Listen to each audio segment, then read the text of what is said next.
Please be seated. This Parliament is called to order.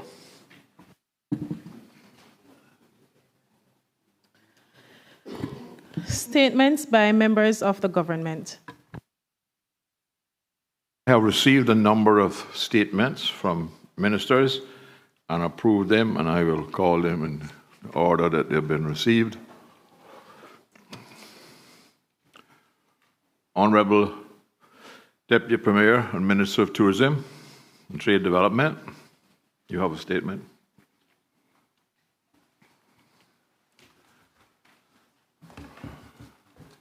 Mr. Speaker,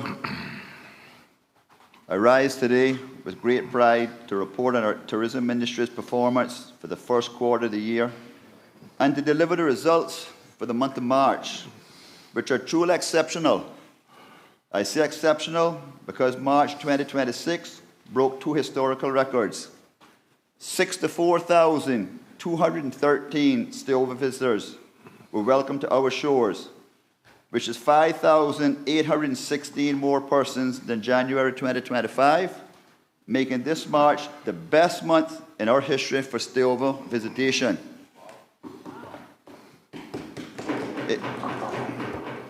It was also the first time in our recorded history that stayover arrivals surpassed the 60,000 mark in a single month.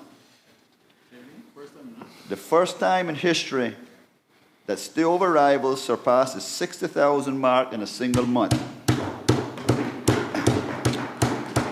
When combined with cruise arrivals, total visitation reached 221,731 persons, representing an increase of 24,748 persons, or a 12.6% increase year over year.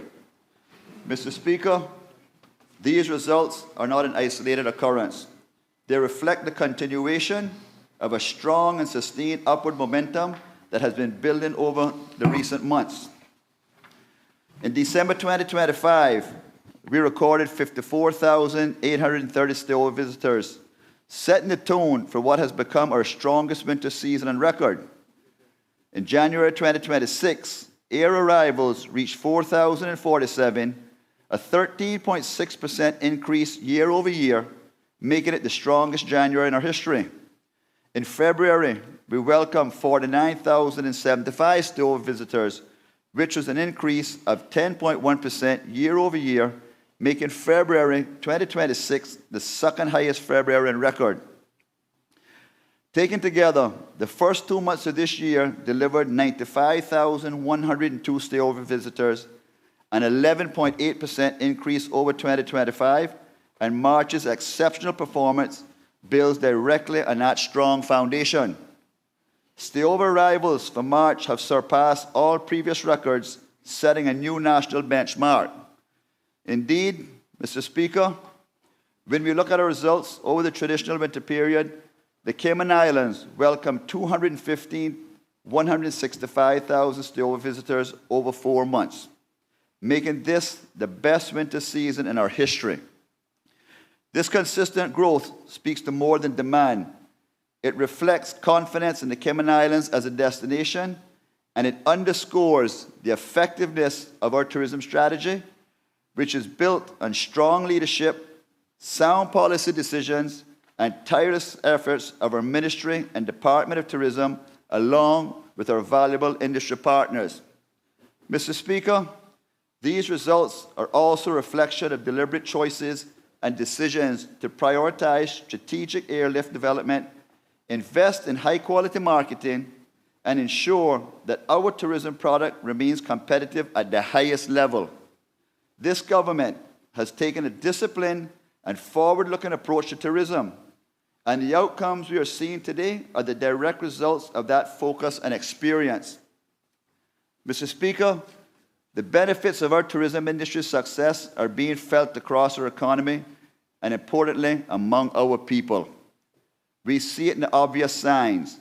Rental cars are fully booked, restaurants operating at capacity, retail outlets experiencing strong turnover, attractions alive with activity, hotels achieving higher occupancy and commanding premium daily rates.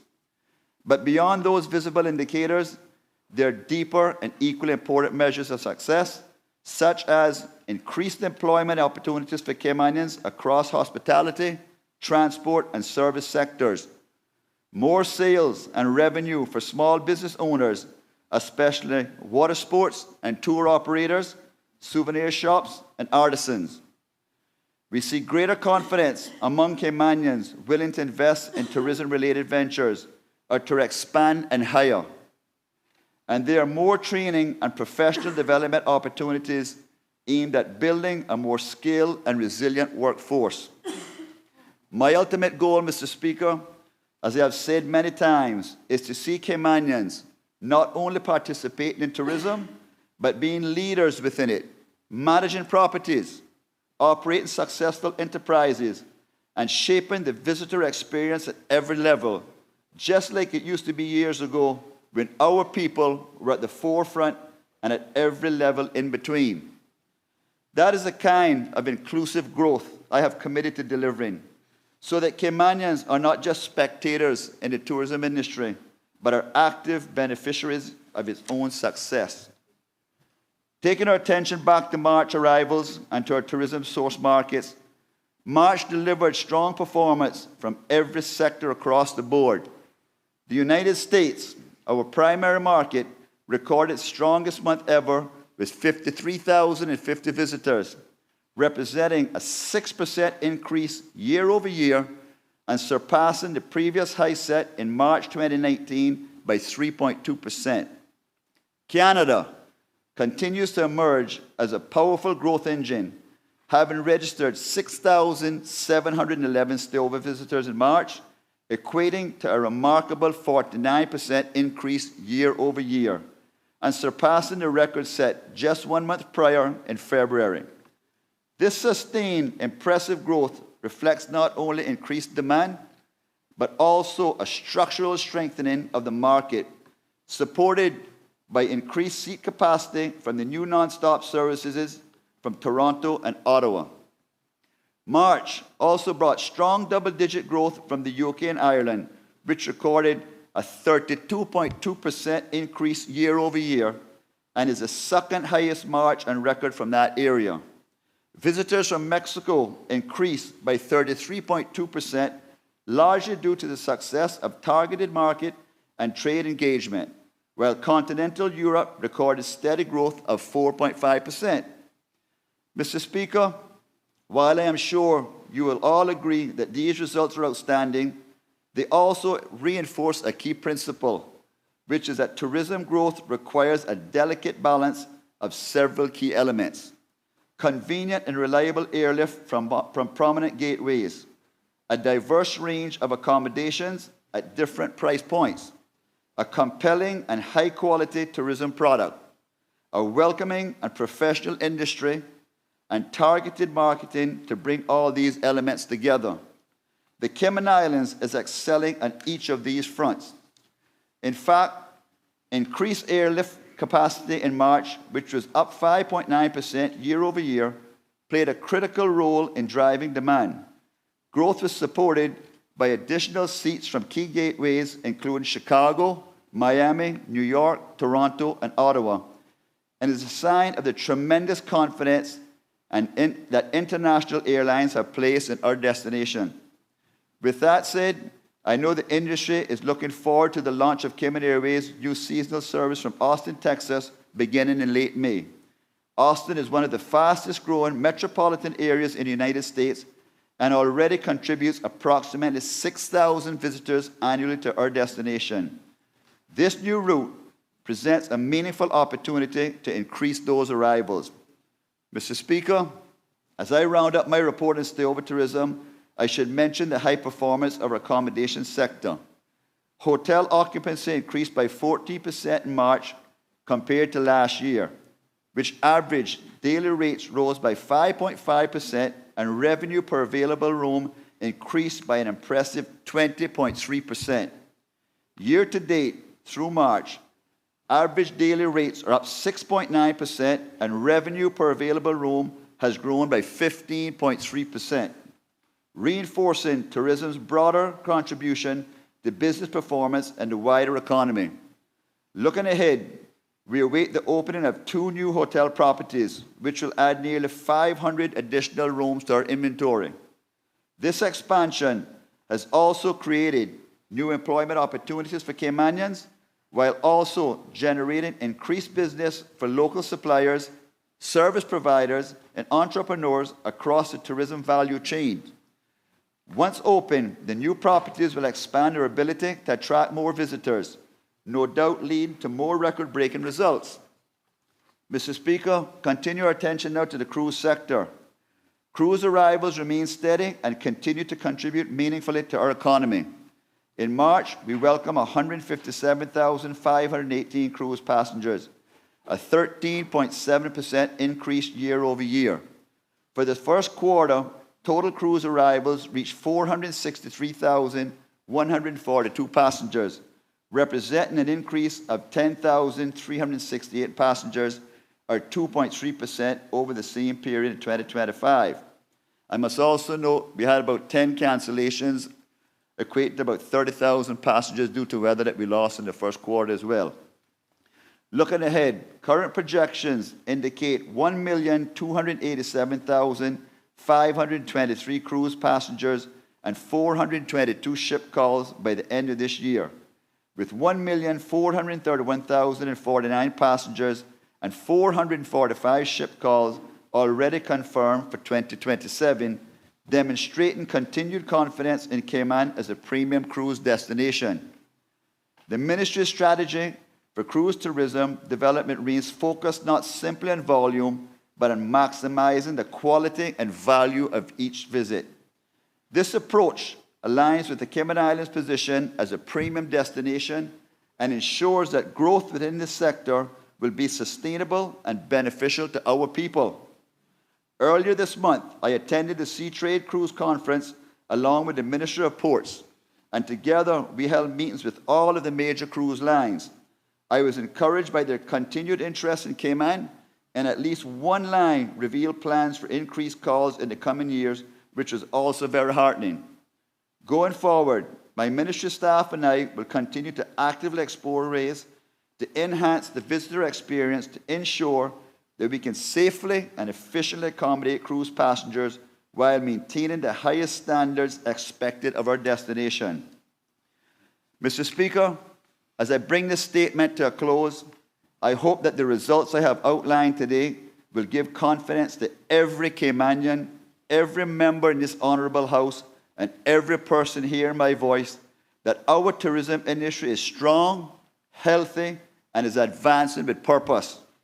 It is being guided by experienced leadership, supported by strong partnerships, and driven by a clear vision of inclusion, coordination, and commitment. Most importantly, Mr. Speaker, it is delivering opportunity and prosperity to our people, which is the reason why we are all here, to make their lives better. Feedback from the industry has also been supportive, Mr. Speaker.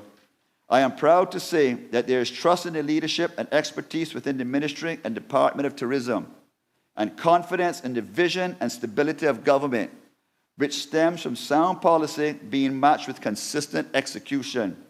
On that note, Mr. Speaker, I would like to extend my sincere thanks to the management staff of the Ministry and Department of Tourism, our industry partners across the private sector, my colleagues in government who continue to support our destination and our Cayman Islands tourism industry, and to you, Mr. Speaker, for allowing me this opportunity to update the country on these exceptional tourism performance numbers.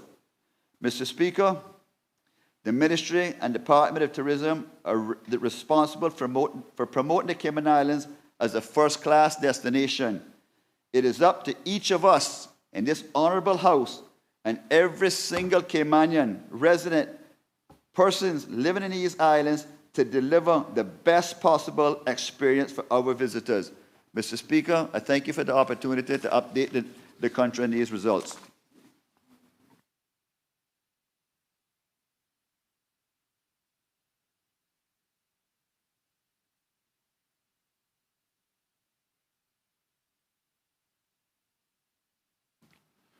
Statement from the Honourable Minister for Social Development and Innovation. Honorable Minister.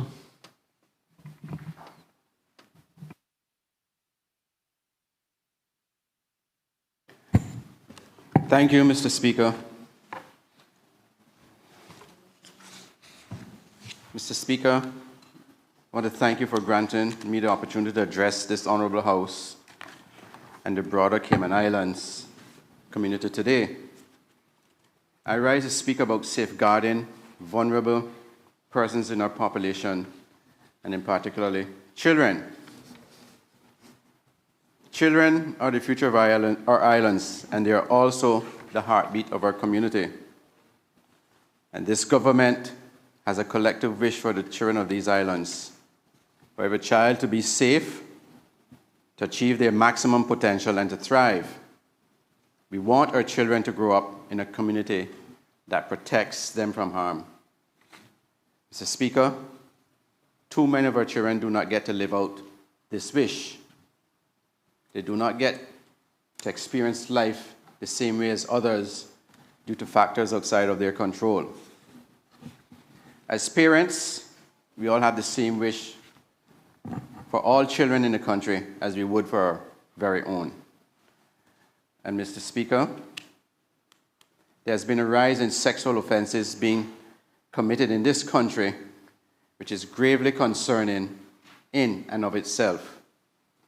However, when I consider that the majority of these crimes are perpetrated against children, the most innocent and vulnerable members of our community, then this problem reaches a new height of urgency. Earlier this month,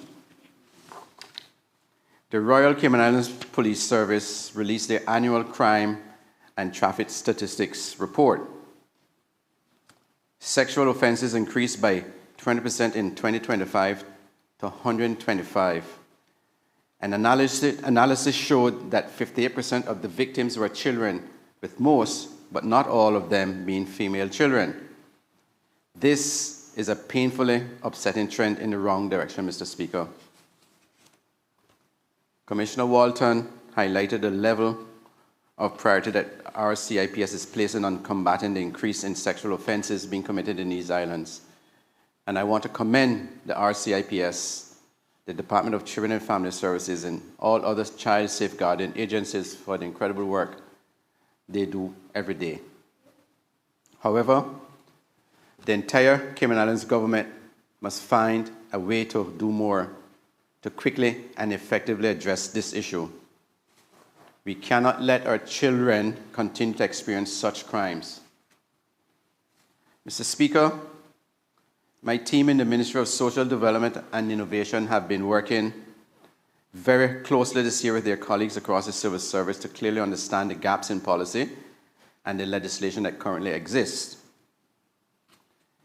Last week, Monday, the team made up primarily of the Ministry of Social Development and Innovation, the Ministry of District Administration and Home Affairs, the Royal Cayman Islands Police Service, and the Office of the Director of Public Prosecutions presented their findings and recommendations to us as a government.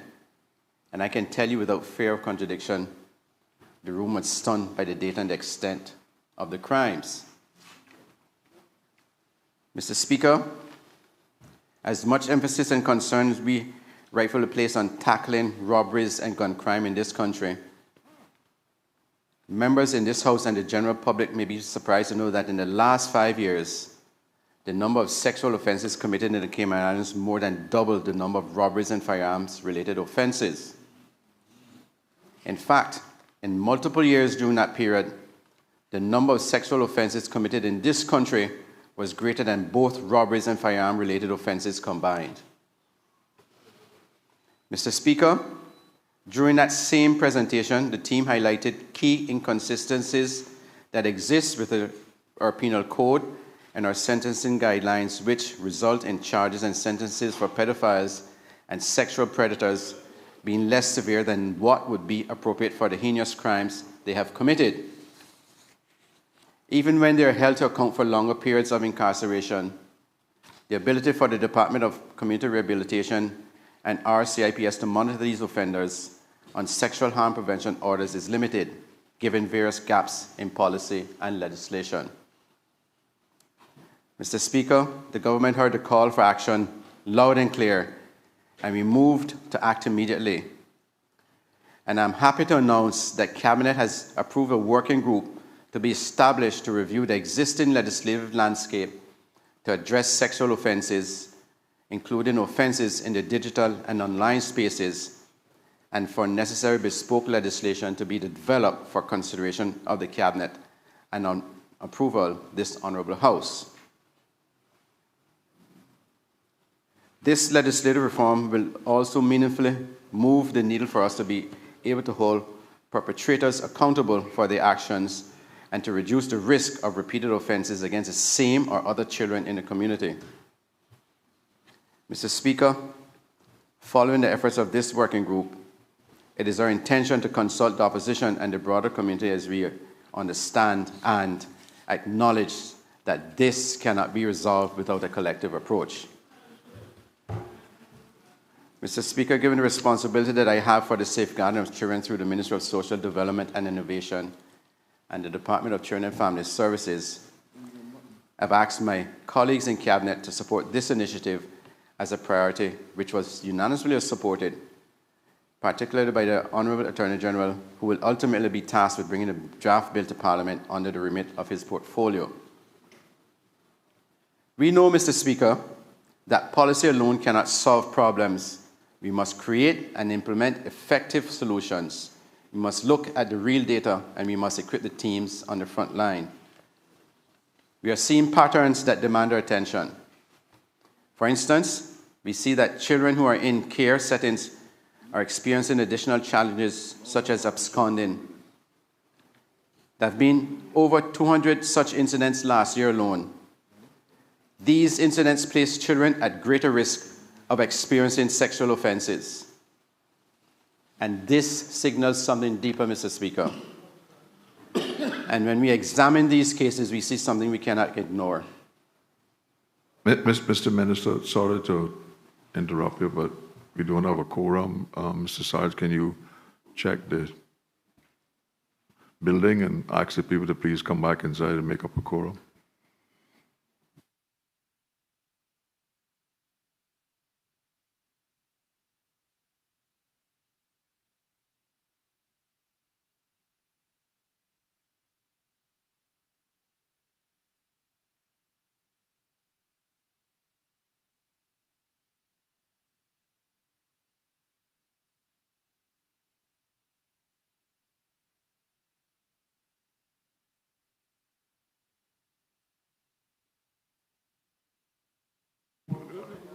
Mr.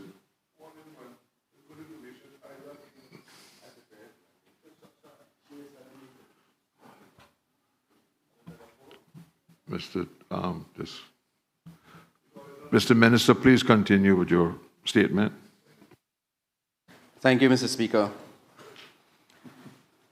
Speaker, before that break, I was saying that this signals something deeper and that something deeper is wrong.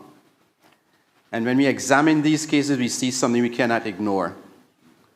Adults and young adults, some significantly older, are targeting young girls, primarily who are at heightened risk for exploitation. And let's be honest, Mr. Speaker, if these were our own sons or daughters, we would not hesitate to act. We would act, and we must bring the same urgency to every child across our islands. And let us speak plainly in this Honourable House, Mr. Speaker. This is not misguided behavior. This is exploitation, this is abuse, and this is rape. Mr. Speaker, important work has already begun that is aligned with our broad outcome of health and social development. Work focused on safeguarding vulnerable people and strengthening the systems that protect them. We are advancing legislative reform through the Children's Act, which is on schedule to be commenced this year following the finalization of the necessary regulations. We are strengthening our international commitments through efforts to ratify the conventions designed to protect children from exploitation and abuse. We are reviewing and enhancing our national child safeguarding framework. We have also substantially increased resources for the Children and Youth Services Foundation to make sure that children in care have access to support they need. And Mr. Speaker, we're improving coordination through the multi-agency safeguarding hub and initiatives such as Operation Philomena, shifting our approach from simply responding to missing children to understanding vulnerability, risk, and harm. Mr. Speaker, since I've been elected to this Honorable House, and even more so since I've had the direct responsibility for social development, I've heard enough to know that there's a need for change in these islands to protect vulnerable populations. The efforts that have been made by departments and ministries across civil service are often extraordinary, and I want to take a moment to commend the civil servants who make mountains move in order to protect and support victims of sexual and violent offenses. But that should not be the norm, and it certainly is not sustainable for exceptional effort to be necessary to achieve the goal that we want, for every child to be safe, to achieve their maximum potential, and to thrive. To this end, Mr. Speaker, this government is taking a significant step forward by prioritizing the work to fill the gaps that exist to safeguard children. I have no doubt that the proposed bill resulting from the efforts of this multi-agency group will be robust, and I'm confident that it will earn the support from all members of Parliament. In addition to that, Mr. Speaker, I want to assure my colleagues across the aisle that, as well as the listening public, that the necessary resources to properly implement the legislation and to bolster the day-to-day capabilities of the safeguarding agency to protect our children will be evaluated so that adequate funding can be allocated. We are moving as a government, and now we must move as a parliament and as a country to ensure we are doing all that we can to safeguard our children and our future. Thank you, Mr. Speaker.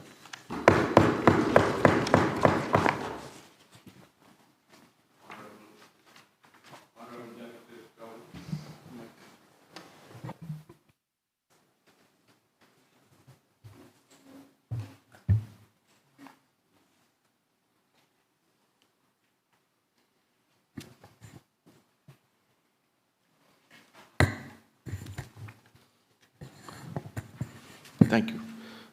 Mr. Speaker, thank you very much. Mr. Speaker, I rise today not only in my capacity as Deputy Governor, but as Chair of the Cayman Islands Safeguarding Board, Child Safeguarding Board, to address an issue that demands our full and undivided attention, the protection of our children. Mr. Speaker, I applaud the Honourable Minister for Social Development for his statement outlining the grave concern for the safety of our children. Mr. Speaker, I know it's unusual for two members of the government to give statements on the same subject, but I cannot think of a subject that is more important than safeguarding our children. Mr. Speaker, I would also like to recognize the work of the former ministers of social development, our Premier, who held that post for a while, and also the member for Georgetown Central, for their work that they did in advancing child safeguarding. Mr. Speaker, there are moments in public service when we must pause and ask ourselves, not what we have achieved, but what are we willing to confront? This is one of those moments, Mr. Speaker. Many of us in this honorable house were raised in communities where neighbors knew each other, where children were not invisible, and where, if something was wrong, someone stepped forward. I reflect personally on a life shaped by discipline, service, and community, values instilled not only by family, but by a society that understood its shared responsibility for its young people. That sense of collective duty, that quiet, watchful care is something we must not lose. Because, Mr. Speaker, today the reality is too many of our children are not safe. Mr. Speaker, I have been the chair of the Cayman Islands Child Safeguarding Board since its inception in 2016.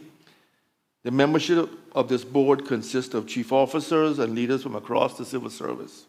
We come together because while this work has never been easy, it has always been important and cannot be addressed by one entity alone.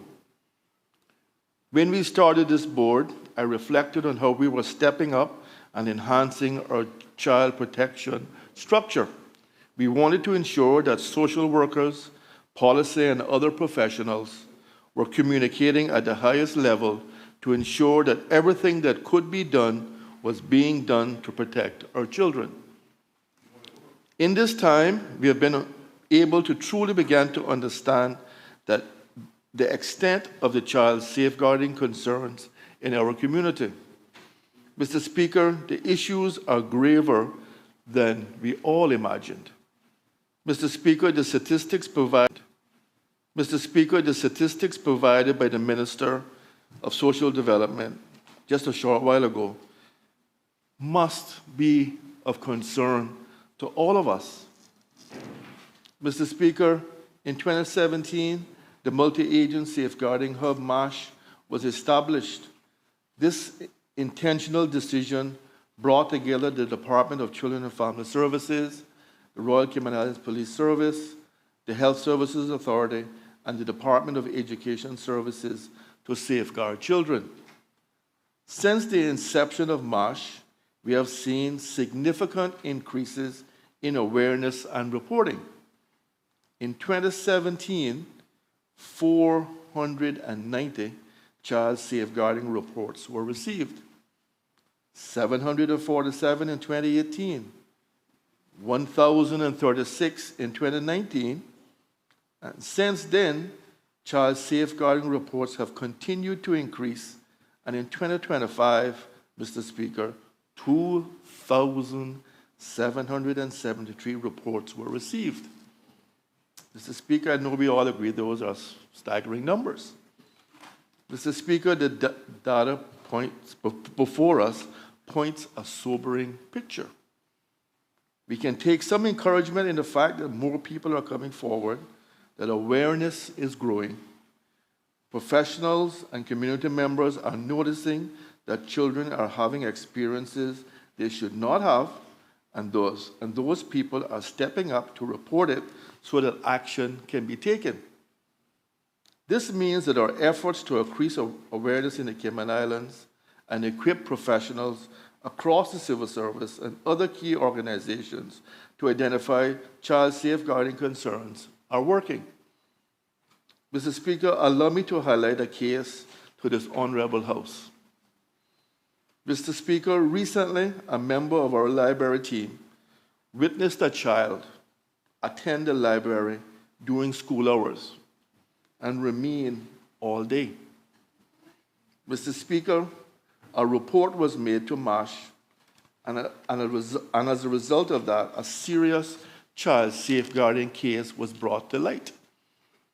Mr. Speaker, that is an excellent example of what happens when we train our people and shine the light on the issue. But we must not mistake, Mr. Speaker, increased reporting for resolution, because alongside these numbers is a deeper, more troubling truth. We are still not seeing everything. Mr. Speaker, as the picture of child safeguarding becomes clearer to those of us who work to address it every day, it is evident that protecting our children will require the commitment and efforts of each and every person in our islands. Child safeguarding at its core is both simple and profound. Mr. Speaker, the elected government and the civil service will do our part. However, it is every person's responsibility to ensure that we do no harm to children, and that we do everything in our power to protect them from harm. It requires us to recognize risk, to listen, truly listen to children, and to act decisively when their safety is threatened. It requires us to identify the sounds that indicate, the signs that indicate when a child is not okay, and to report those concerns so that appropriate safeguards can be put in place. It is not theoretical. It is not abstract. It is immediate and it is urgent. Mr. Speaker, safeguarding is often spoken of as a system, but it is more than a simple system. It is a network of human responsibility. And right now, that network is under strain. We are seeing the same families come to the attention of multiple agencies, often over generations. We are intervening, but too often we are intervening late. We are responding, but must do better in preventing. It is as if we are standing at the edge of a river, pulling children out one by one, but not yet walking far enough upstream to understand why they are falling in. In addition to the efforts outlined by the Minister of Social Responsibility, we're responsible for social development. And Mr. Speaker, I want to thank the Minister for all of his efforts to ensure that his team is supported in their efforts. Thank you, Minister. Thank you. Mr. Speaker, we have been reviewing our own effectiveness to be able to safeguard children through the Cayman Islands Child Safeguarding Board. We are reviewing the approach that all agencies involved are taking to understand where intervention could have taken place sooner or more effectively. We are taking steps to make sure that we do better the next time. This is critical to make sure that we improve our response. But what we are also learning in this process is that someone else may have known sooner than it ever came to any agency.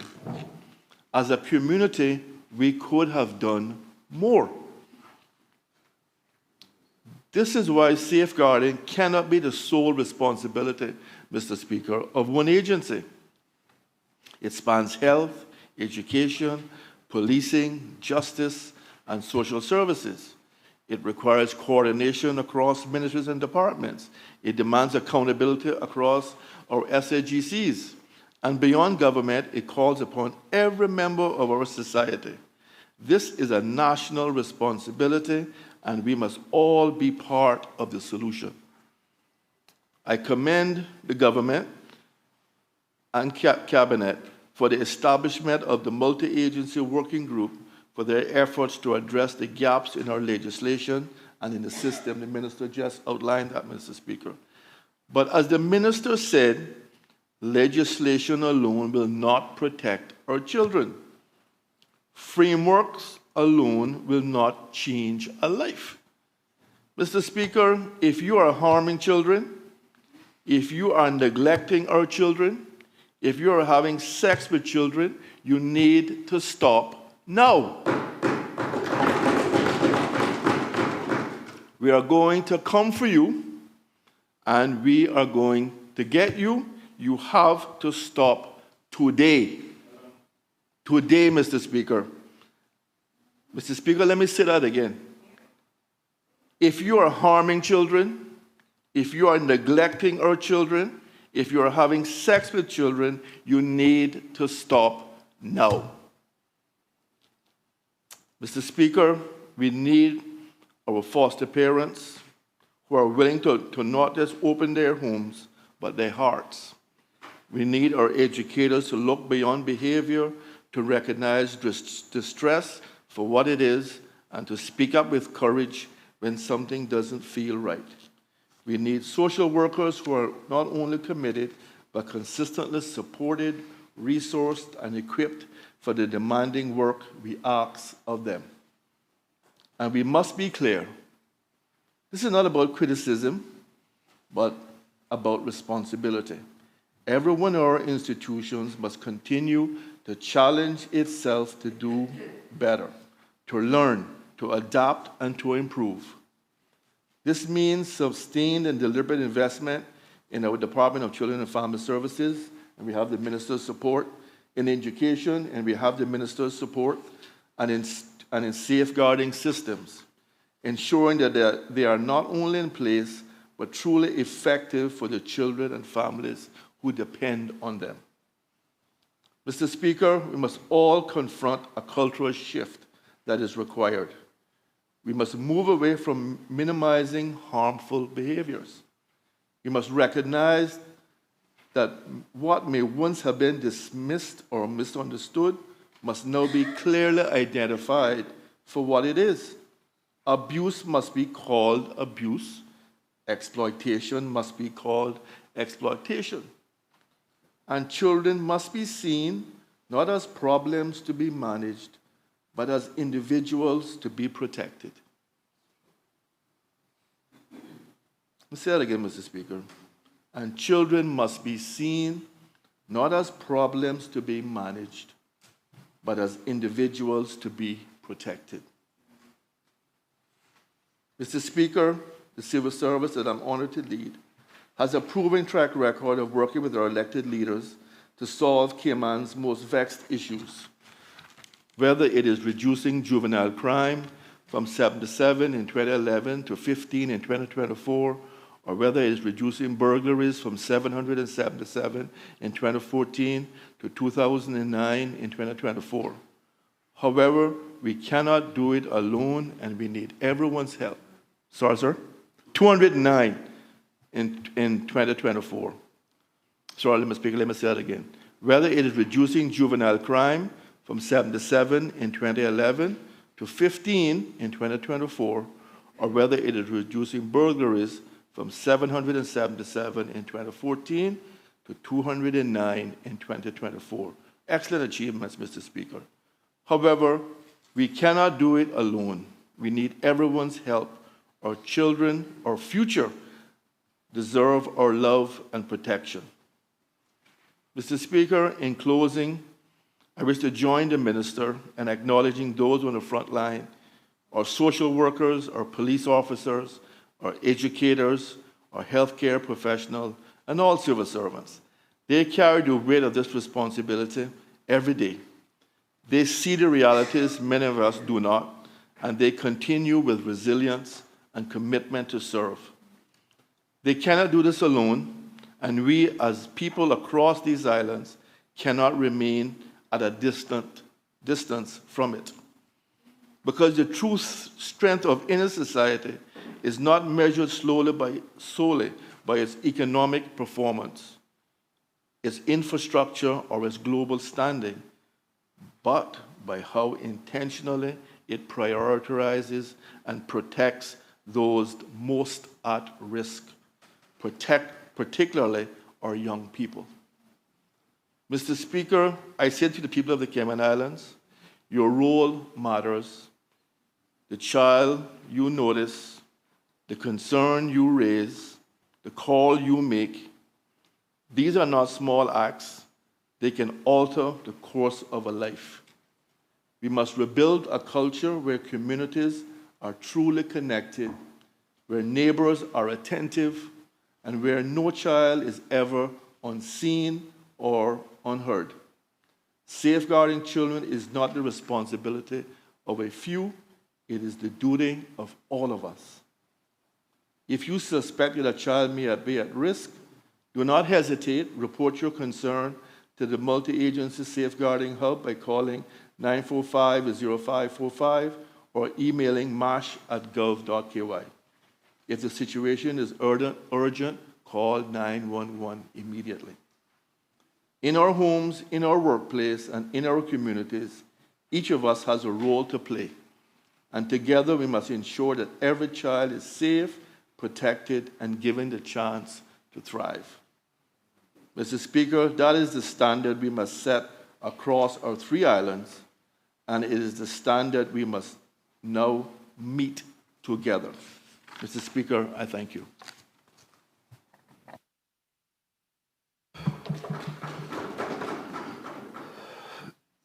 Minister of Planning, Lands, Agricultural.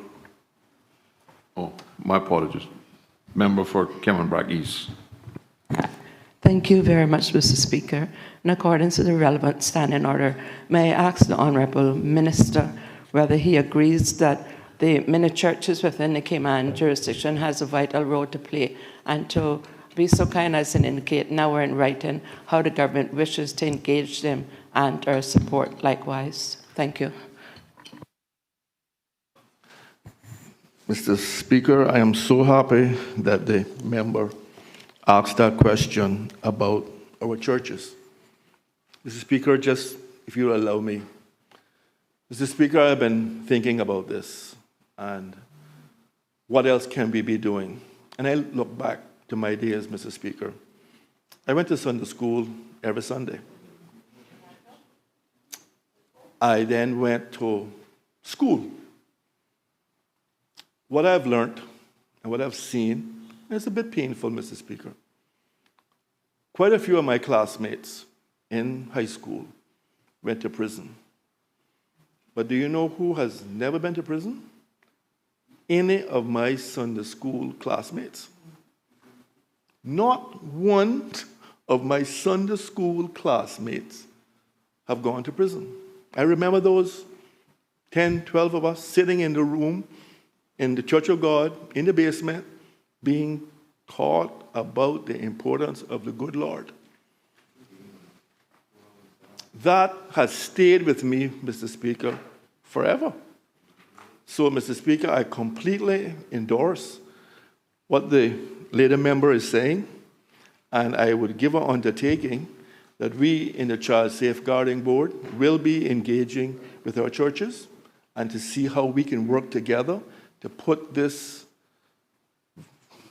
really serious issue to bed once and for all. And I thank you, lady member, for bringing that to our attention. Thank you very much.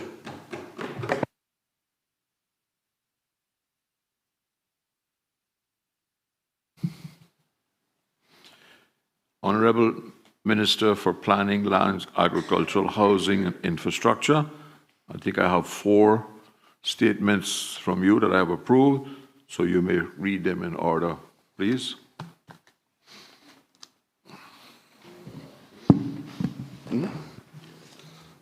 Short. Mr. Speaker, in accordance with Section 11(6) of the Public Management and Finance Act 2026 revision, I rise to make a statement on behalf of the Cabinet regarding our financial transaction approved under the Section 11(5) of the Act, where Cabinet approves the relocation of existing funds within the Ministry of Planning, Lands, Agriculture, Housing and Infrastructure as follows.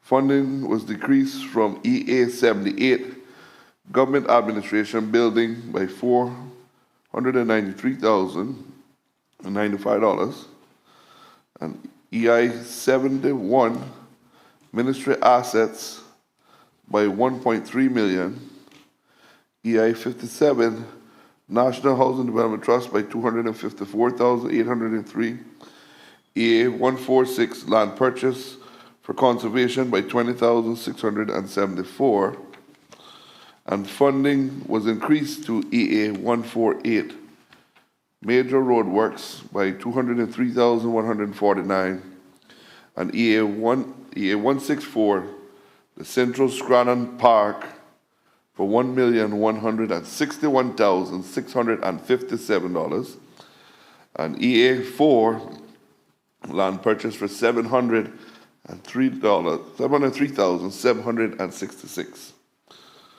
Mr. Speaker, this reallocation is for existing funds. It does not increase the overall budget, and the reallocation addresses the immediate funding requirements for the priority road works, the Central Scranton Park project, and the approved land acquisitions. Cabinet determined that the matter met the requirement of the exceptional circumstances under the Act, and including the need to act within the time frame that made the ordinary appropriation process impractical. The Ministry of Finance, Economic Development will prepare the 2025 supplementary appropriation bill to seek Parliament's approval for the appropriation changes. Mr. Speaker, this action supports the reasonable finance management financial management by applying existing funds to the approved commitments and the priority for the public works. Mr. Speaker, in accordance with Section 11.6 of the Public and Finance Act 2026 revision, rise to make a statement on the behalf of the Cabinet of the approved for the under the Section 11.5 of the Act. Cabinet approved the increase of OBM1, the Independent Public Complaints and Information Rights, in the amount of $150,000. The funding is required to address excess legal costs incurred by the Office of the Ombudsman in 2025 appropriation year. Mr. Speaker, the legal costs across the two substantial litigations matters which could not reasonably have been anticipated when budget was enacted. And these matters are of public importance and related to the Office of the Statutory Responsibility. And Cabinet determined that the matter met the requirements of exceptional circumstances under the Act, including that it could not have been reasonably anticipated and has significant public and institutional implications and required action within the time frame that made it the ordinary appropriation process. This appropriation change will be addressed through the 2025 Supplementary Appropriation Bill to be prepared by the Ministry of Finance, Economic and Development for the Parliament's approval. Mr. Speaker, in accordance with Section 11.6 of the Public Finance Act, I rise to make a statement on behalf of the Cabinet regarding under the Section 11.5 Act. The Cabinet approved additional funding for the Ministry of Planning, Lands, Agriculture, Housing, Infrastructure in the amount of $884,870 to support the urgent operation and delivery requirements. This includes $560,870 to fund a team of 3 management professionals and $324,000 to fund the staff of housing repairs assistants.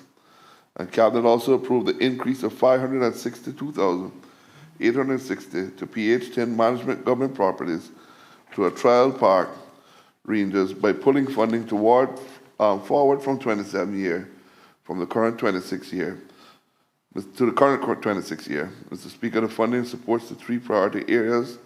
First, a trial park ranger program to improve the oversight, cleanliness, safety, and the use of the public recreation spaces. Second, the staffing support for housing repairs, including the work under the Grand Cayman Housing Repairs Assistance Program.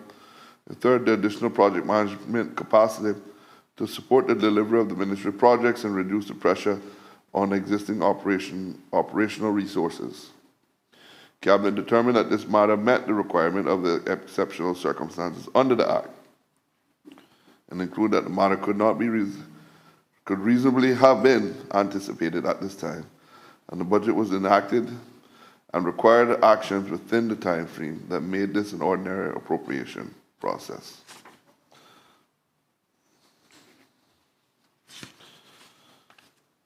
Mr. Speaker,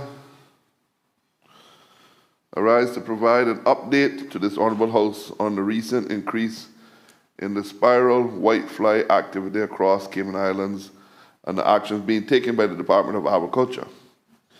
Mr. Speaker, the purpose of this statement is clear. It is to place on record the Department of Agriculture's structured response to the current spiral whitefly surge.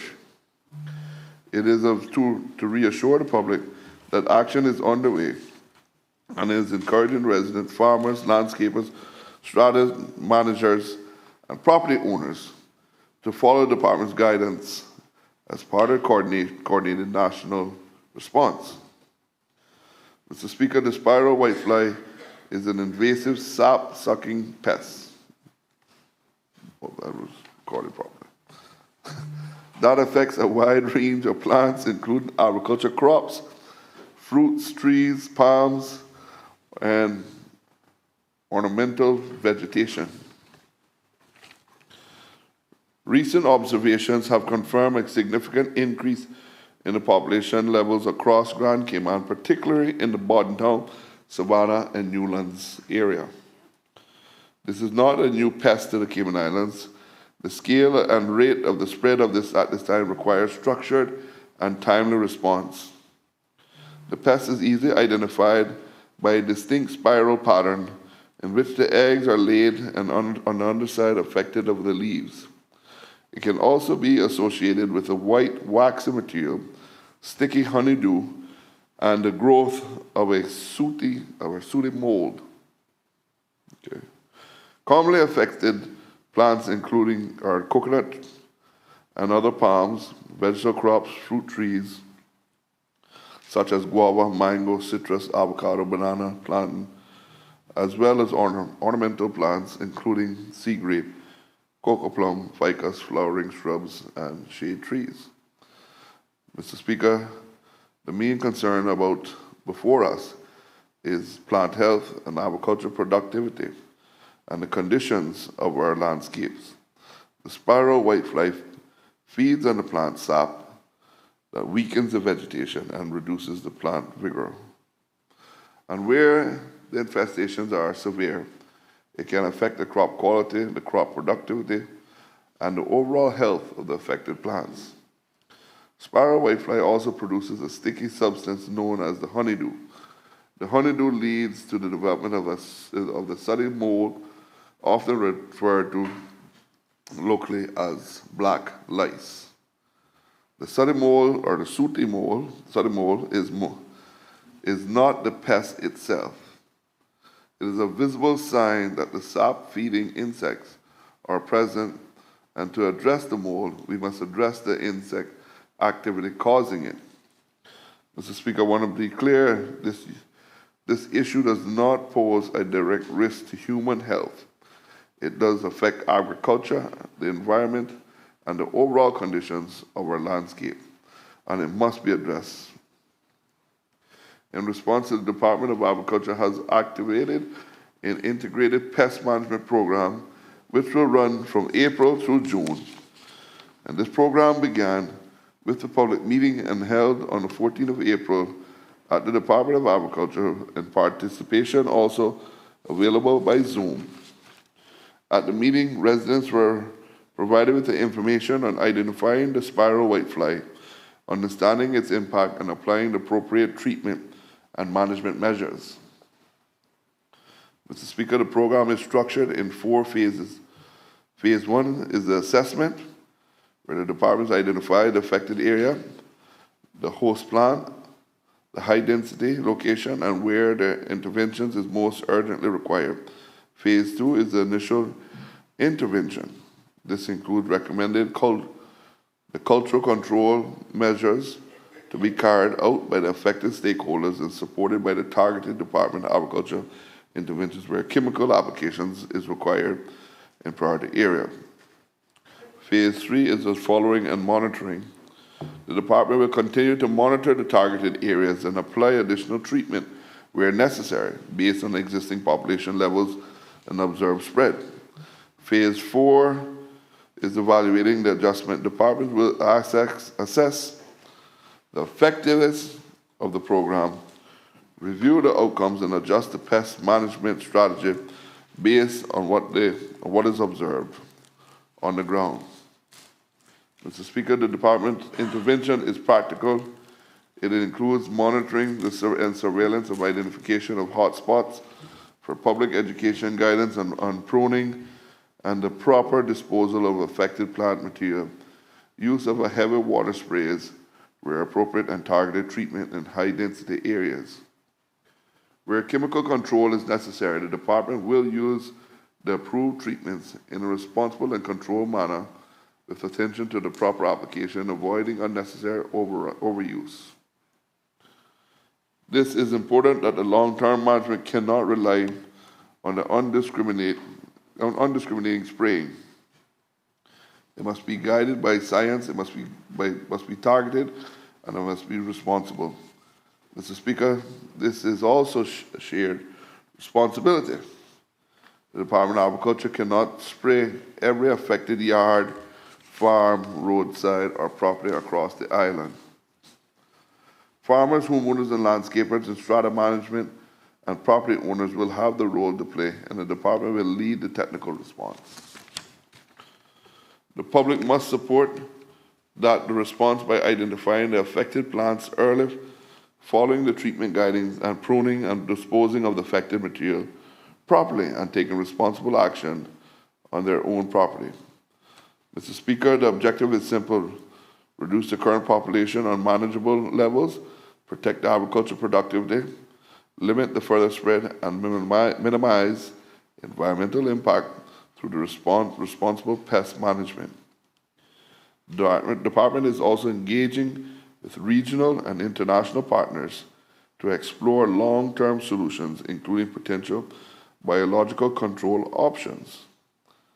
Sustainable pest management must include long-term control strategies, not only short-term suppression. Mr. Speaker, this is a practical response to a growing issue. It is structured, it is targeted, and it is a ground technical advice. Real farms, real homes, real communities. The ministry will continue to support the Department of Agriculture work, monitor the situation closely, ensure that the accurate information is made available to the public. I will provide further update to this Honourable House and the following at the completion of this program in June.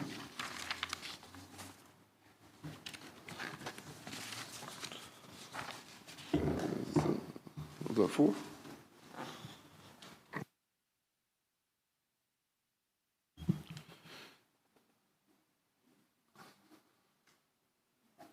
Finish. That's it. Yeah. Honourable Minister of Health, you have a statement as well. Mr. Speaker. Oh, sorry. Honourable Leader of the Opposition. Mr. Speaker, thank you. Before the Honourable Minister begins her statement, sir, I'd just like to get some clarification, I guess. Is the Honourable Member attempting to preempt my questions that I submitted in accordance with the standing orders, or am I to take the statement as the answers to my questions? I don't think she's attempting to preempt anything. I think when it came to the business committee, she said she had a statement, and if my memory serves me correct, I could refer to the minutes, but I think there was an agreement on the business committee proposed by the Deputy Leader of the Opposition that if the statement was satisfactory to the opposition, they would withdraw the questions.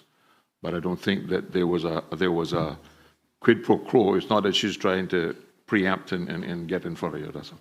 And the reason we also listed all of the statements for today, of course I'm getting some for tomorrow being brought in now, but that was not the intent, as I understood it.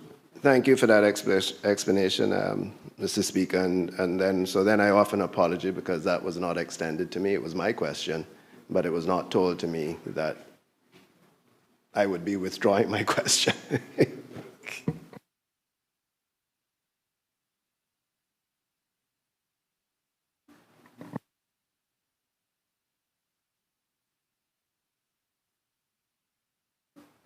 Honourable Minister.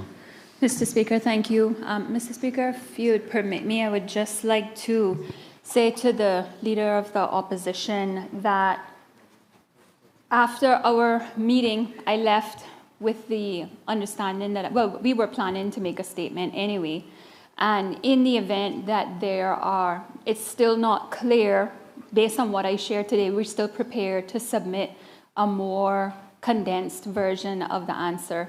I'm prepared to stand again. I'm also aware that in accordance with the standing orders, you can ask questions after the statement today. You can ask questions after the statement today.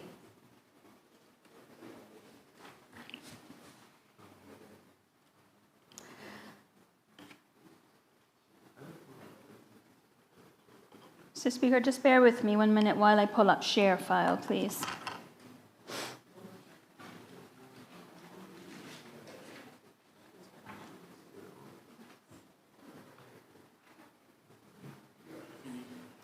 Mr. Speaker, I want to start by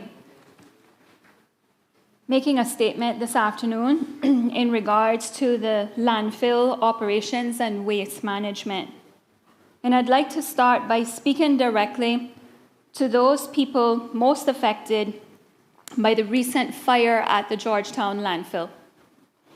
To those who woke up to smoke in the air, who kept their children home from school, who sat in traffic because the roads were closed, who worried about what they were breathing, and who thought, why is this still happening?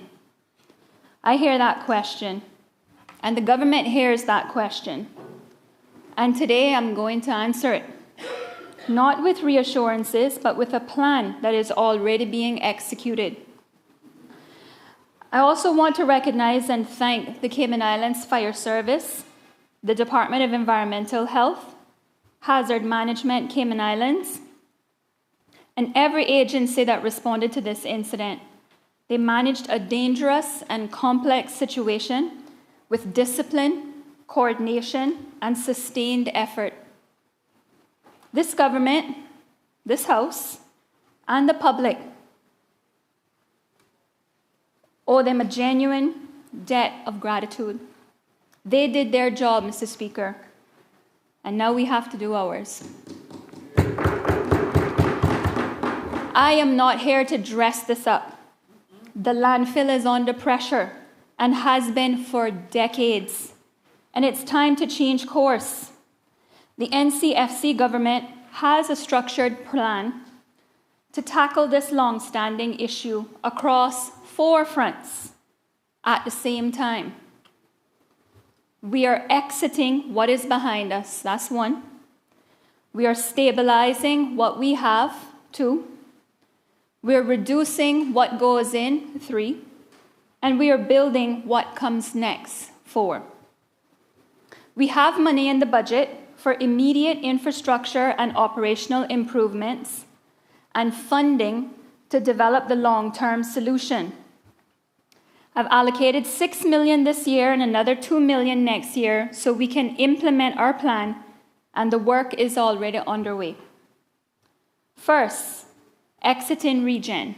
Mr. Speaker, we are bringing the regen negotiations to a close, and it is important to the country that they understand why. Not to dwell on the past, but to be clear about the decisions we are making now.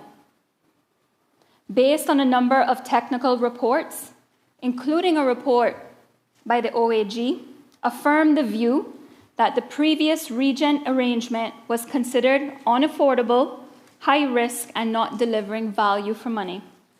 It would have committed this country to decades of financial obligation, leaving future generations in debt. The decision to exit was taken because it was not in the best long-term interests of the country. Mr. Speaker, reaching the end of these negotiations allows us to accelerate waste diversion and the development of a long-term solution. These exit negotiations began in 2024, and we are fully committed to bringing them to an agreeable close so that we can focus our attention and resources on the long-term solution. Second, improving landfill operations. Mr. Speaker, right now, we are strengthening management of the Georgetown landfill to make it safer and more stable. Let me be specific about what that means in practice. Expanding daily cover. We are placing approximately 4,000 cubic yards of cover material across the site, the equivalent of around 200 truckloads. This suppresses heat, limits oxygen exposure, reduces odor and pest, and directly lowers fire risk. Cover is a permanent feature of daily operations, not just a one-off response to the fire. Equipment. We had identified the need for additional equipment when we agreed a budget of $2.7 million to improve landfill operations. We know that consistent compaction is key as it reduces fire risk and extends the site's operational life. We're procuring a compactor for Cayman Brac as well as a second compactor for the Georgetown landfill. When the fire broke out, the primary compactor was actually out of action, pending the delivery of a part in May. Going forward, we will have 2 compactors plus a backup to ensure uninterrupted service. We're also procuring 2 dump trucks, an additional bulldozer, a medical incinerator, a tire shredder, 2 additional fire wells, and for those who might not know what a fire well is, a fire hydrant for Georgetown and 1 for each of the sister islands. Procurement is also underway to remove end-of-life vehicles, scrap metal, and tires in all 3 islands. We've had a landfill fire prevention and response plan in place since 2025. Fire prevention is not a reaction to this incident. It is embedded in daily operations through compaction, daily cover, load checking, fire breaks, and equipment maintenance. Clear emergency procedures are in place, including the coordination with the fire service and accountability for all personnel on site. We are now reviewing that plan in light of the recent fire because we have to determine what can be done better, and we will. Air quality monitoring. As Minister for both Health and Environment, I understand that for residents near the landfill, the most pressing question is whether the air they breathe is safe. We are assessing what our current monitoring network tells us about air quality during and after the fire, evaluating what additional capacity is needed to give residents the continuous location-specific data, and I will report back to this House when that assessment has been completed. Third, reducing landfill waste and increasing landfill capacity. Mr. Speaker, waste diversion and landfill life extension are being advanced together along with legislation and policies. As I mentioned at the beginning of our exit negotiations, are critical to informing how we move forward with recycling work streams and the long-term solution.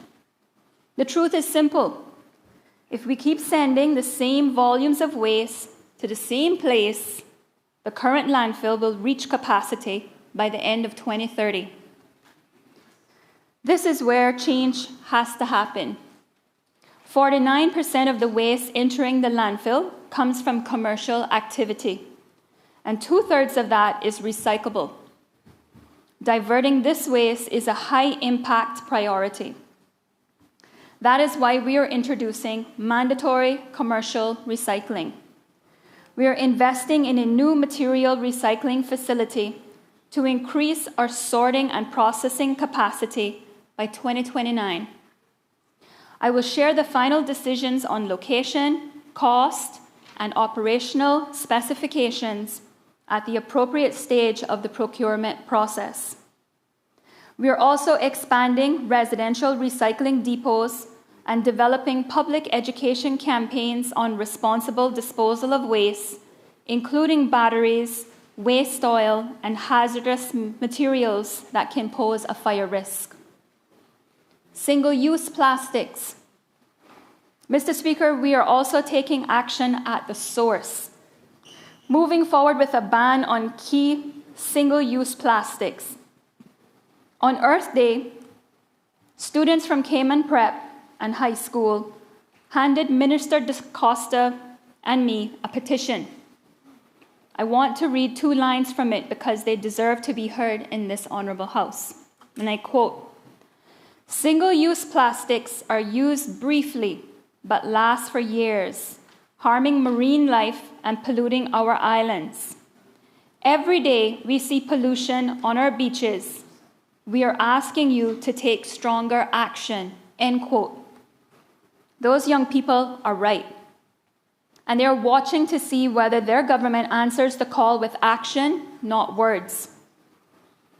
We have issued drafting instructions to ban the import of 8 commonly used single plastic items under the Customs and Border Control legislation. This is a long-awaited step, building on work that began under the former Premier, Honourable Wayne Panton, and I'm committed to working with Minister DaCosta to deliver. Mr. Speaker, the core of our plan is a new lined landfill. Adjacent to the current tipping area is government-owned land referred to as Site 4. This is where we will construct a new engineered landfill built to modern environmental standards, a long shot from what we have today. This is not a stopgap. This is a deliberate, well-considered infrastructure decision that extends the operational life of the landfill to 2036, provided there are no major hurricanes, protects the surrounding environment, and provides the stable operational platform we will need while the permanent solution is being developed. Building the permanent solution, Mr. Speaker, is the fourth step. We are developing a modern, integrated waste management solution for the Cayman Islands. I'll be honest with the House about the timeline, because after 30 years of missed commitments, honesty about what is realistic is more important than promises that sound good and deliver nothing. We are doing this properly because the country deserves a solution that lasts. The steering committee will be in place by summer.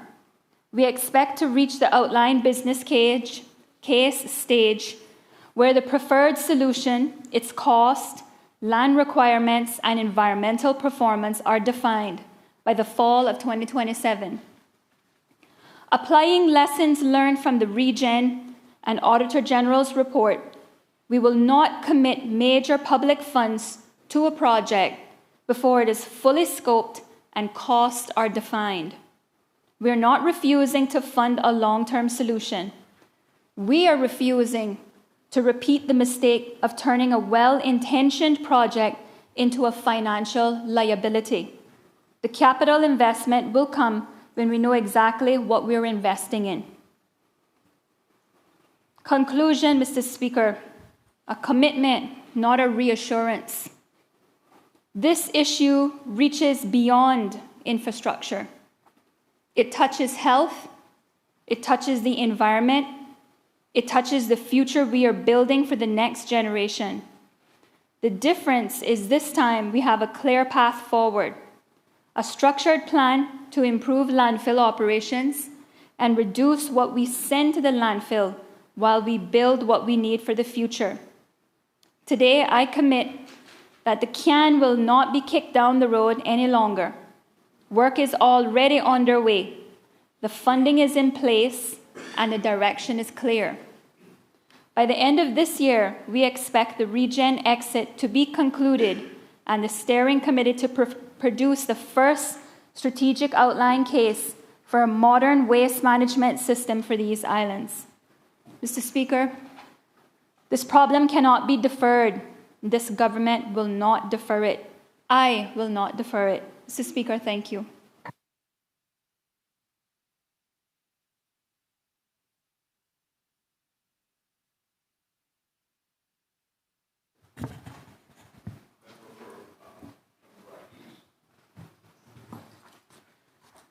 Thank you very much, Mr. Speaker.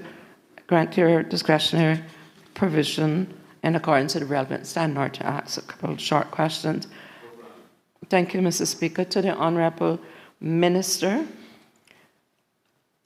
as it relates to the equipment, reference was made that going forward, we will have 2 compactors plus a backup to ensure uninterrupted service.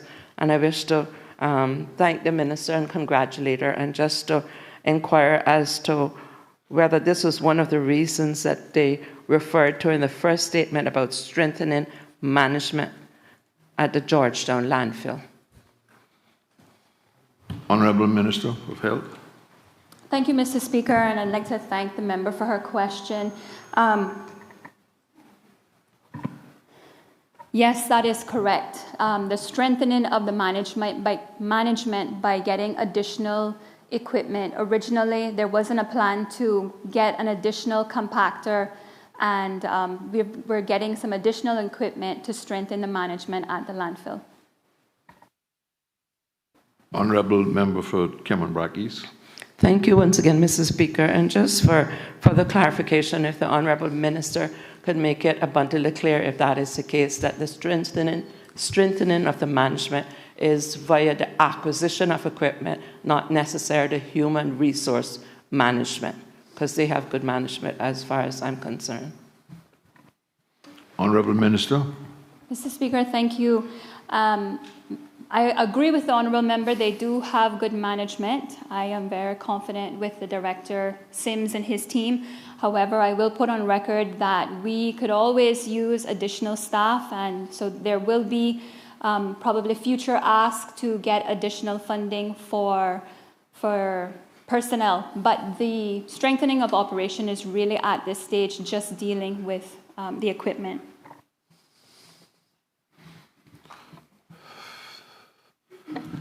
Leader of the Opposition. Thank you, Mr. Speaker. Just standing to ask a couple of brief questions under the relevant standing orders, if you will allow, sir. Yes, granted.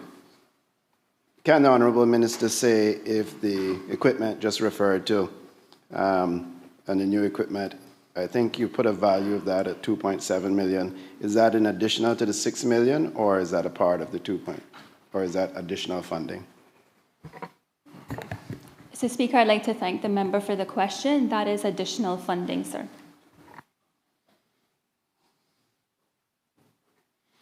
Honourable Leader of the Opposition. Thank you, Mr. Speaker. The Honourable Minister may not have the answer to this question, so I'm happy to receive it later on. But would the Minister have an idea, an approximate idea of, well, first two questions, party, is the placement of the 4,000 cubic yards of cover material across the site, which is equivalent to around 200 truckloads daily, is that already in the budget? Has that been in practice, or is this additional cost to the operations? And if you have that value, if not, I'll take it in writing. Honourable Minister. Mr. Speaker, thank you. I'd like to thank the member. Those strengthening operations also includes in the additional funding that was requested, the materials to cover the landfill as well.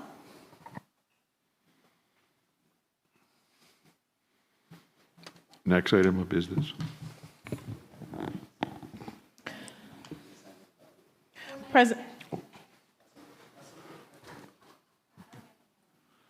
Presentation of petitions. None. Obituary and other ceremonial speeches. I have not received any requests. I think the government has some for tomorrow. None. Raising of matters of privilege. None. Other business. Motions. Private members' motion number 17 of 2025-2026. Consolidation and protection of the Central Scranton Park. To be moved by the Deputy Leader of Opposition, elected member for Georgetown Central, and seconded by the Leader of Opposition, elected member for Georgetown North. Honourable Deputy Leader of the Opposition. Thank you, Mr. Speaker. Mr. Speaker, I rise to move motion number 17, standing in my name, labeled Consolidation and Protection of the Central Scranton Park. And the motion reads as such, Mr. Speaker.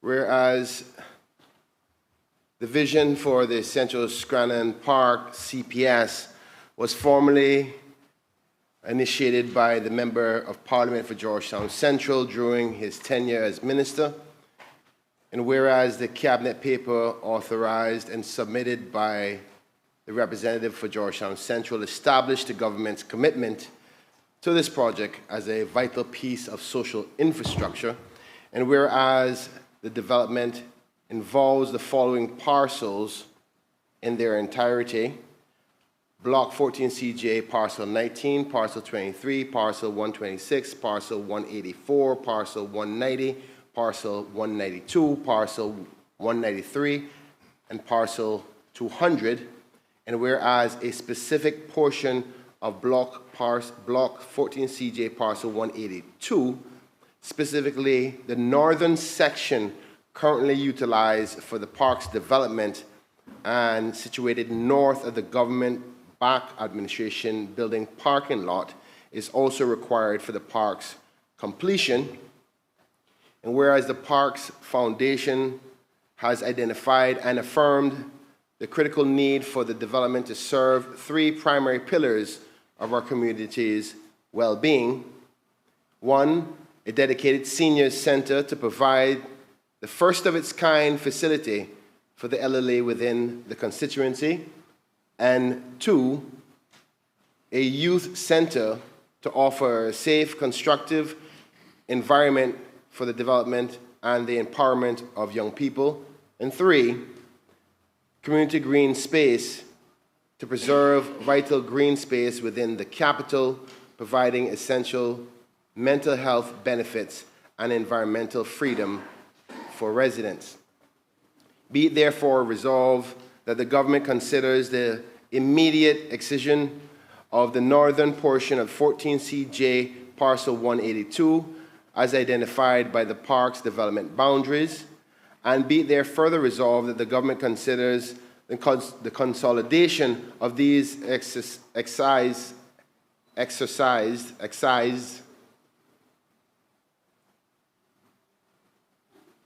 portion, excisioned portion of the other 8 identified parcels into one land title, and be it there further resolved that the government considers classifying the resultant consolidation land as a park and community resource for public purposes, ensuring that the preservation in perpetuity for the purposes of a senior center, youth development, and environmental conservation. Mr. Speaker. Motion has been duly moved. Is there a seconder?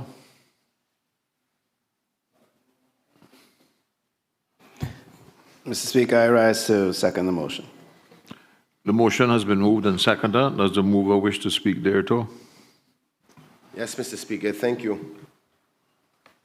Mr. Speaker,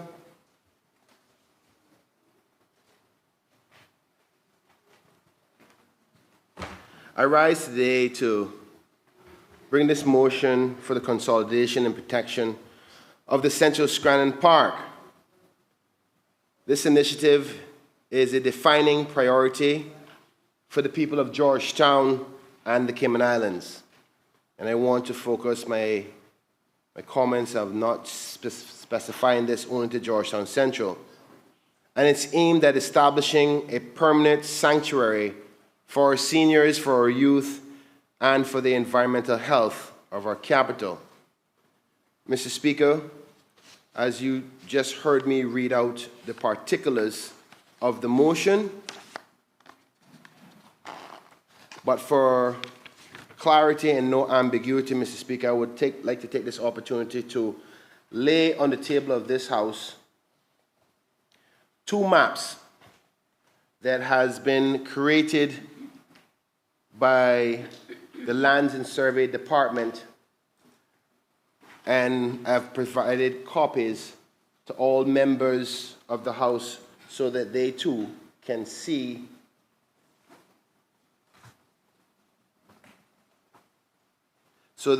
exactly what the parcels are and exactly how it's supposed to look, that batch and that batch. These are mine. One from each one of those patches. Mr. Speaker. So ordered. Thank you, Mr. Speaker. And I'll just wait a moment so that you can get a copy of it before I continue my contribution.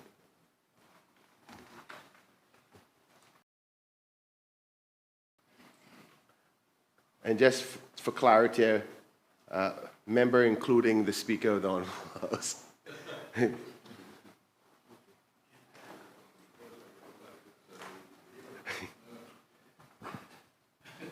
So again, I say, Mr. Speaker, to ensure that there's no ambiguity of the intent of this House, I am today laying on the floor of this Honorable House the official maps that have been produced by the Lands and Survey Department. Mr. Speaker, these maps illustrate the precise boundaries and assume relativeness of this motion.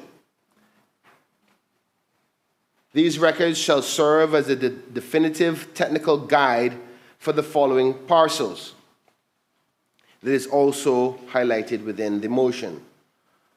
Block 14CJ parcels 19, 23, 126, 184, 190, 192, 193, and 200, all to be consolidated in its entirety, along with 14CJ parcel 182, CJ parcel 182, specific as identified as B in the maps that I just provided, Mr. Speaker, which is situated, as I said before, north of the government administration building parking lot to the back of the building.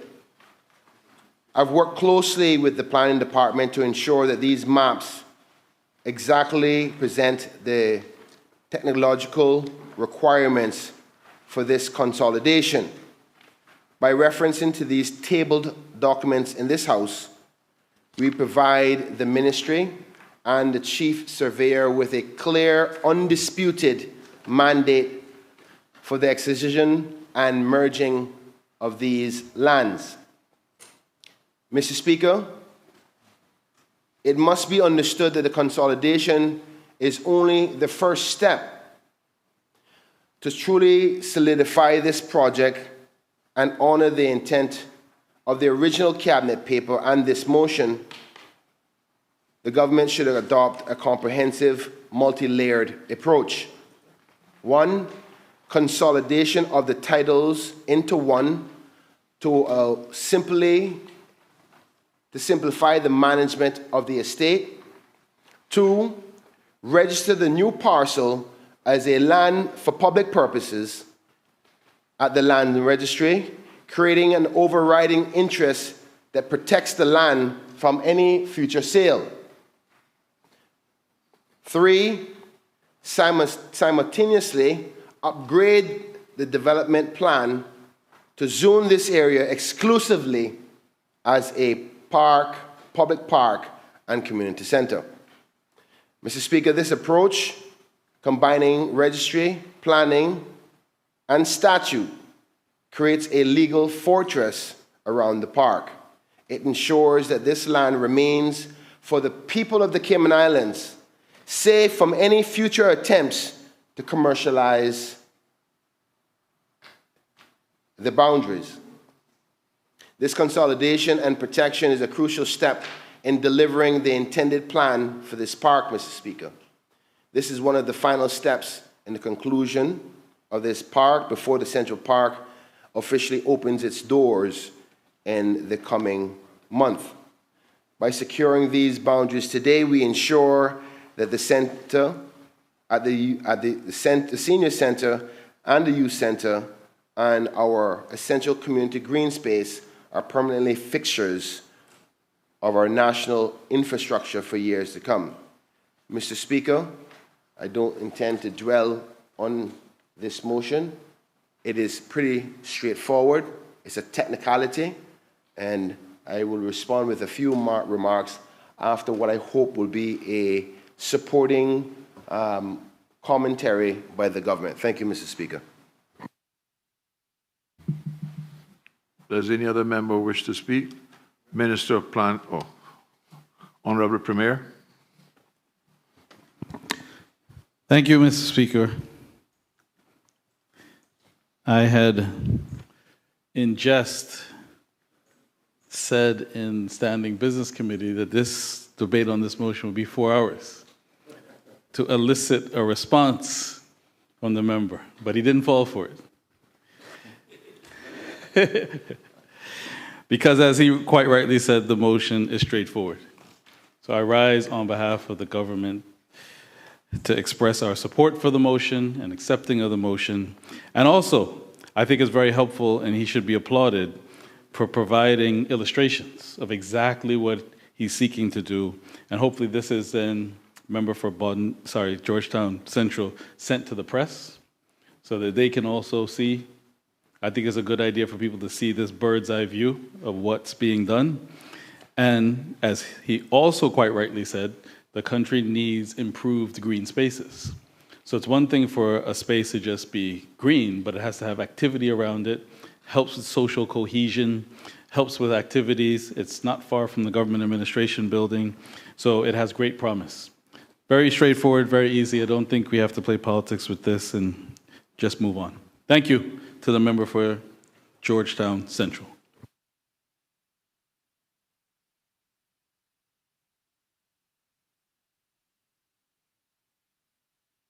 Any other member wish to speak?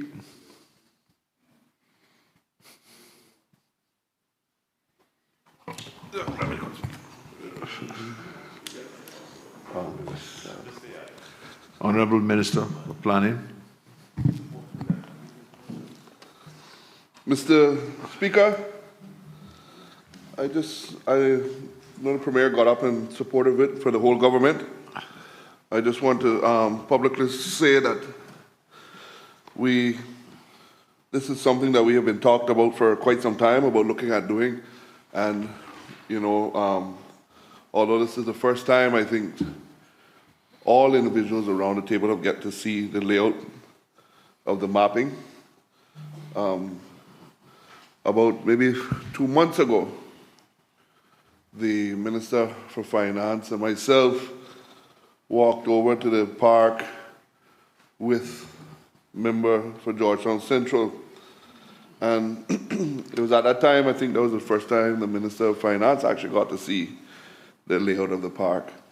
And from then, we actually gave a commitment to the member too that we would actually go back to the government and look at laying this out in his vision that he had put forward of bringing all the parcels under one and making this as an LPP.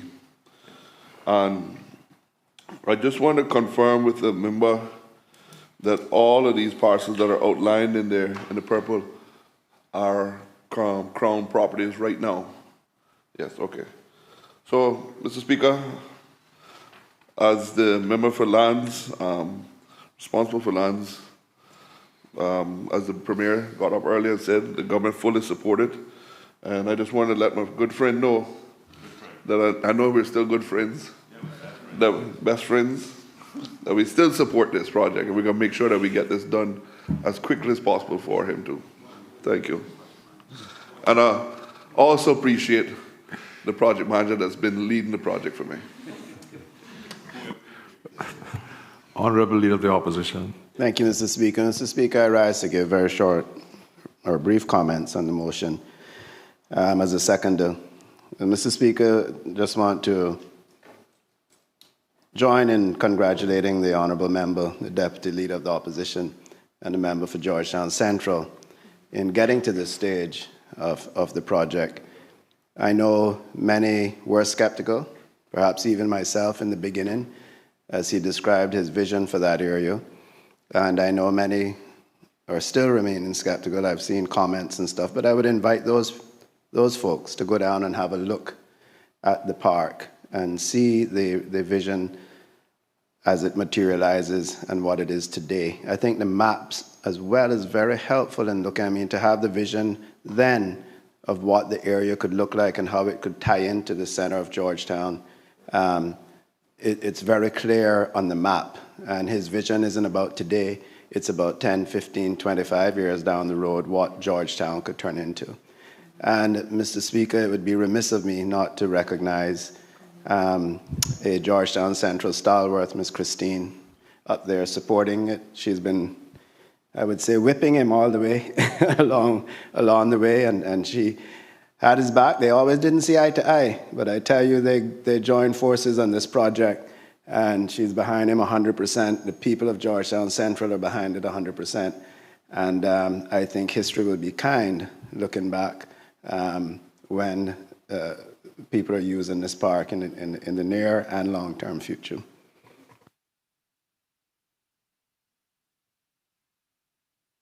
Does any other member wish to speak? Does any other member wish to speak? Does any other member wish to speak? If not, I'll invite the member who moved the motion, if he wants to exercise his right of reply.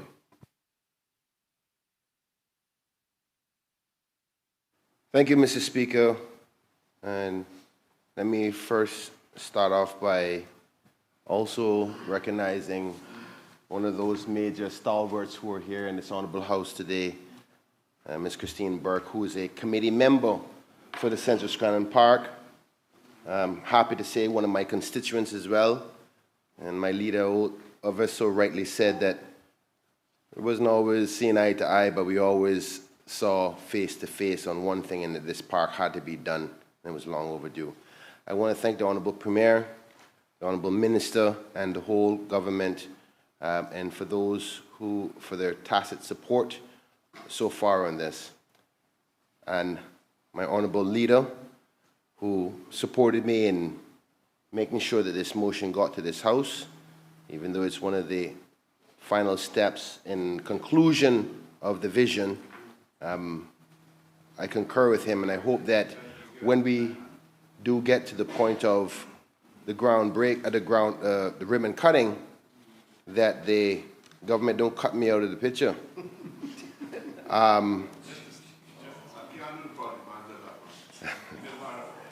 But I am happy to confirm, Mr. Speaker, that the Minister and I have had a very good relationship thus far. We can hear us banter back and forth, but he's been committed to working with me to complete this project, so credit is given to him, and I'm certain that he got the support from the rest of his members to do exactly that. Mr. Speaker, I rise to close this debate with a heartful.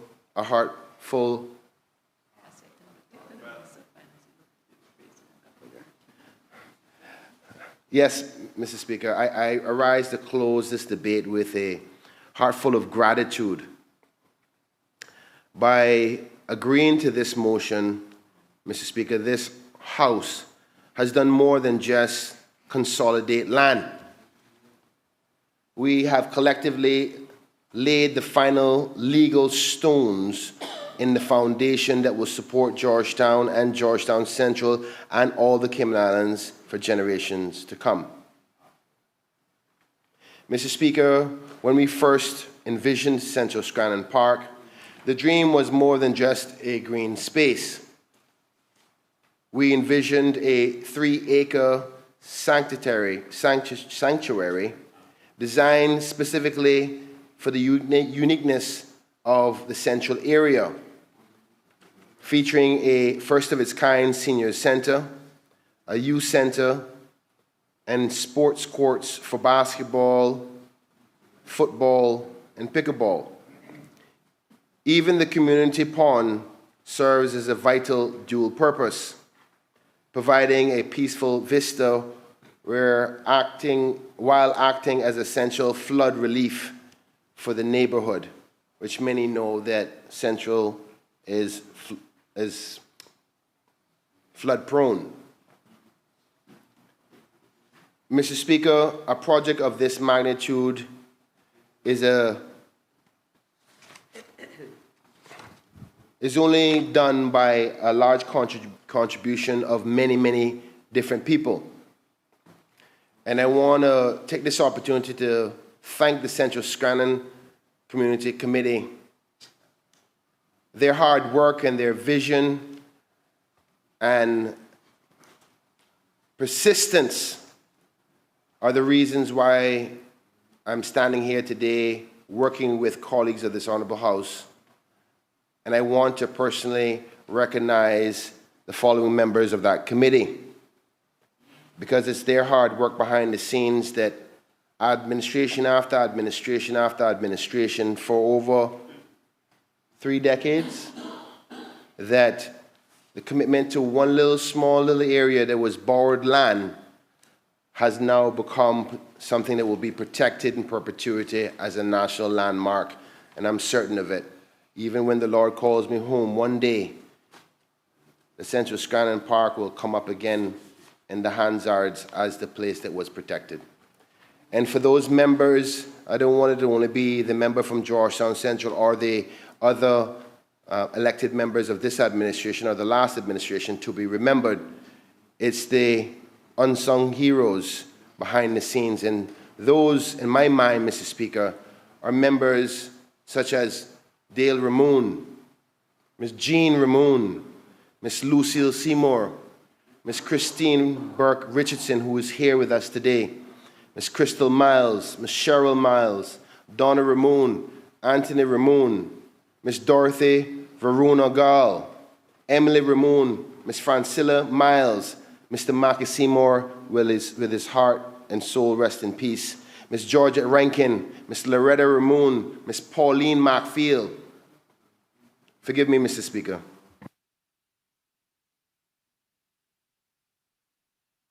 Mr. Speaker, I'm going to get in trouble, but because we're Georgetowners, I can get away with it. Whitey, I know most of you guys know who that is. Hartwell, got it. That's it. Hartwell Markfield. And I'm going to get a good beating for that. But Hartwell Markfield, better known in our community as Whitey. Dr. Steve Markfield, Mr. Ricky Seymour, Miss Valoni Miles, and many, many more that I probably are going to miss out. But I know most of our community will remember how this park started and the many persons who contributed to it over the years. And I dare not forget Miss Lucille Bastillo, formerly Seymour, now Bastillo, who cooked many, many nights, and one of my favorite constituents in my whole constituency.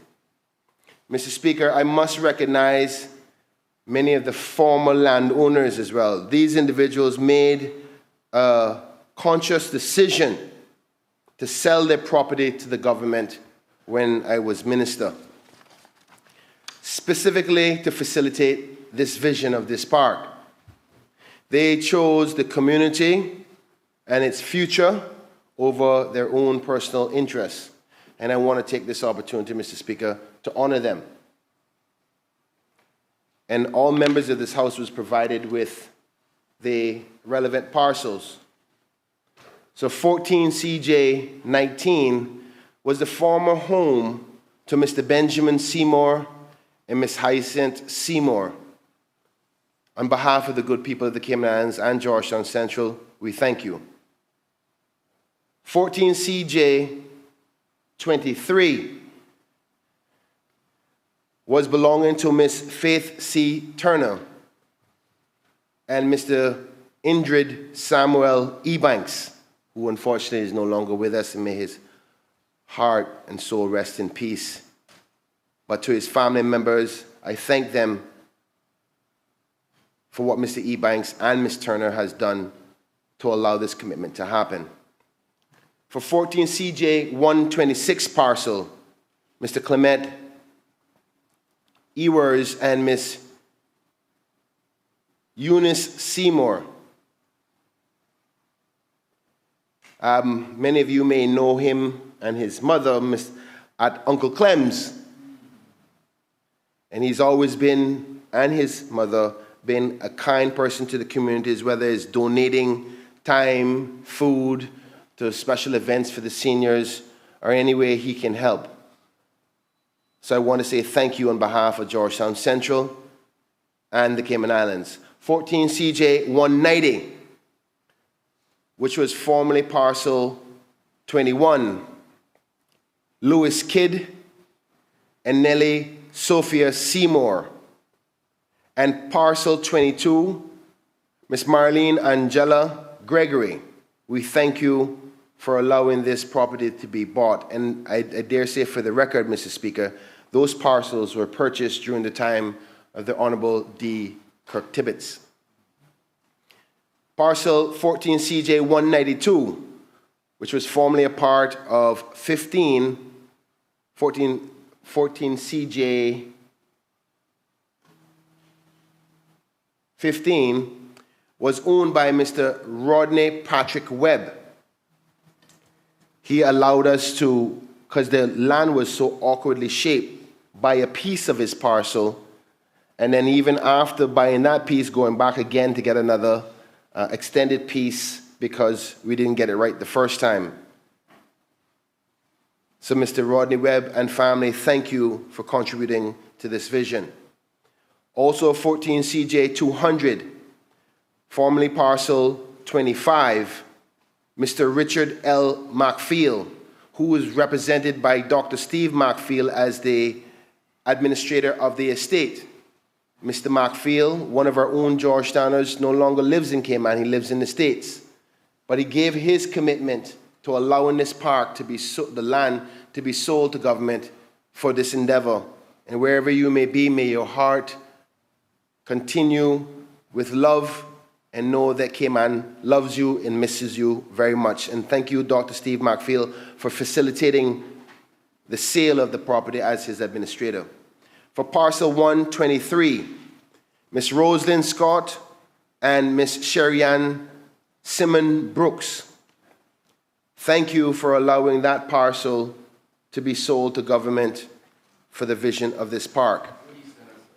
They up your side now are here. They stole a couple of my constituents, but that's all right. I'm going to get some East Enders to move to town. Mr. Speaker, and the last parcels, and it's an interesting point I have to highlight here, is parcel 14 CJ 124 and 14 CJ 125. And it's so interesting that we have Ms. Christine Burke here today, because if it wasn't for her and her amazing daughter standing firm about those two parcels, which were then owned by Mr. Frank Schilling, they would probably have a high-rise in the heart of Central today. But she stood firm and recognized that to develop something like that with no road access would disturb and disrupt the area. And that development never went forward because of her stance standing up for Central. And Ms. Christine, on behalf of the good people of Georgetown Central, we love you and we thank you.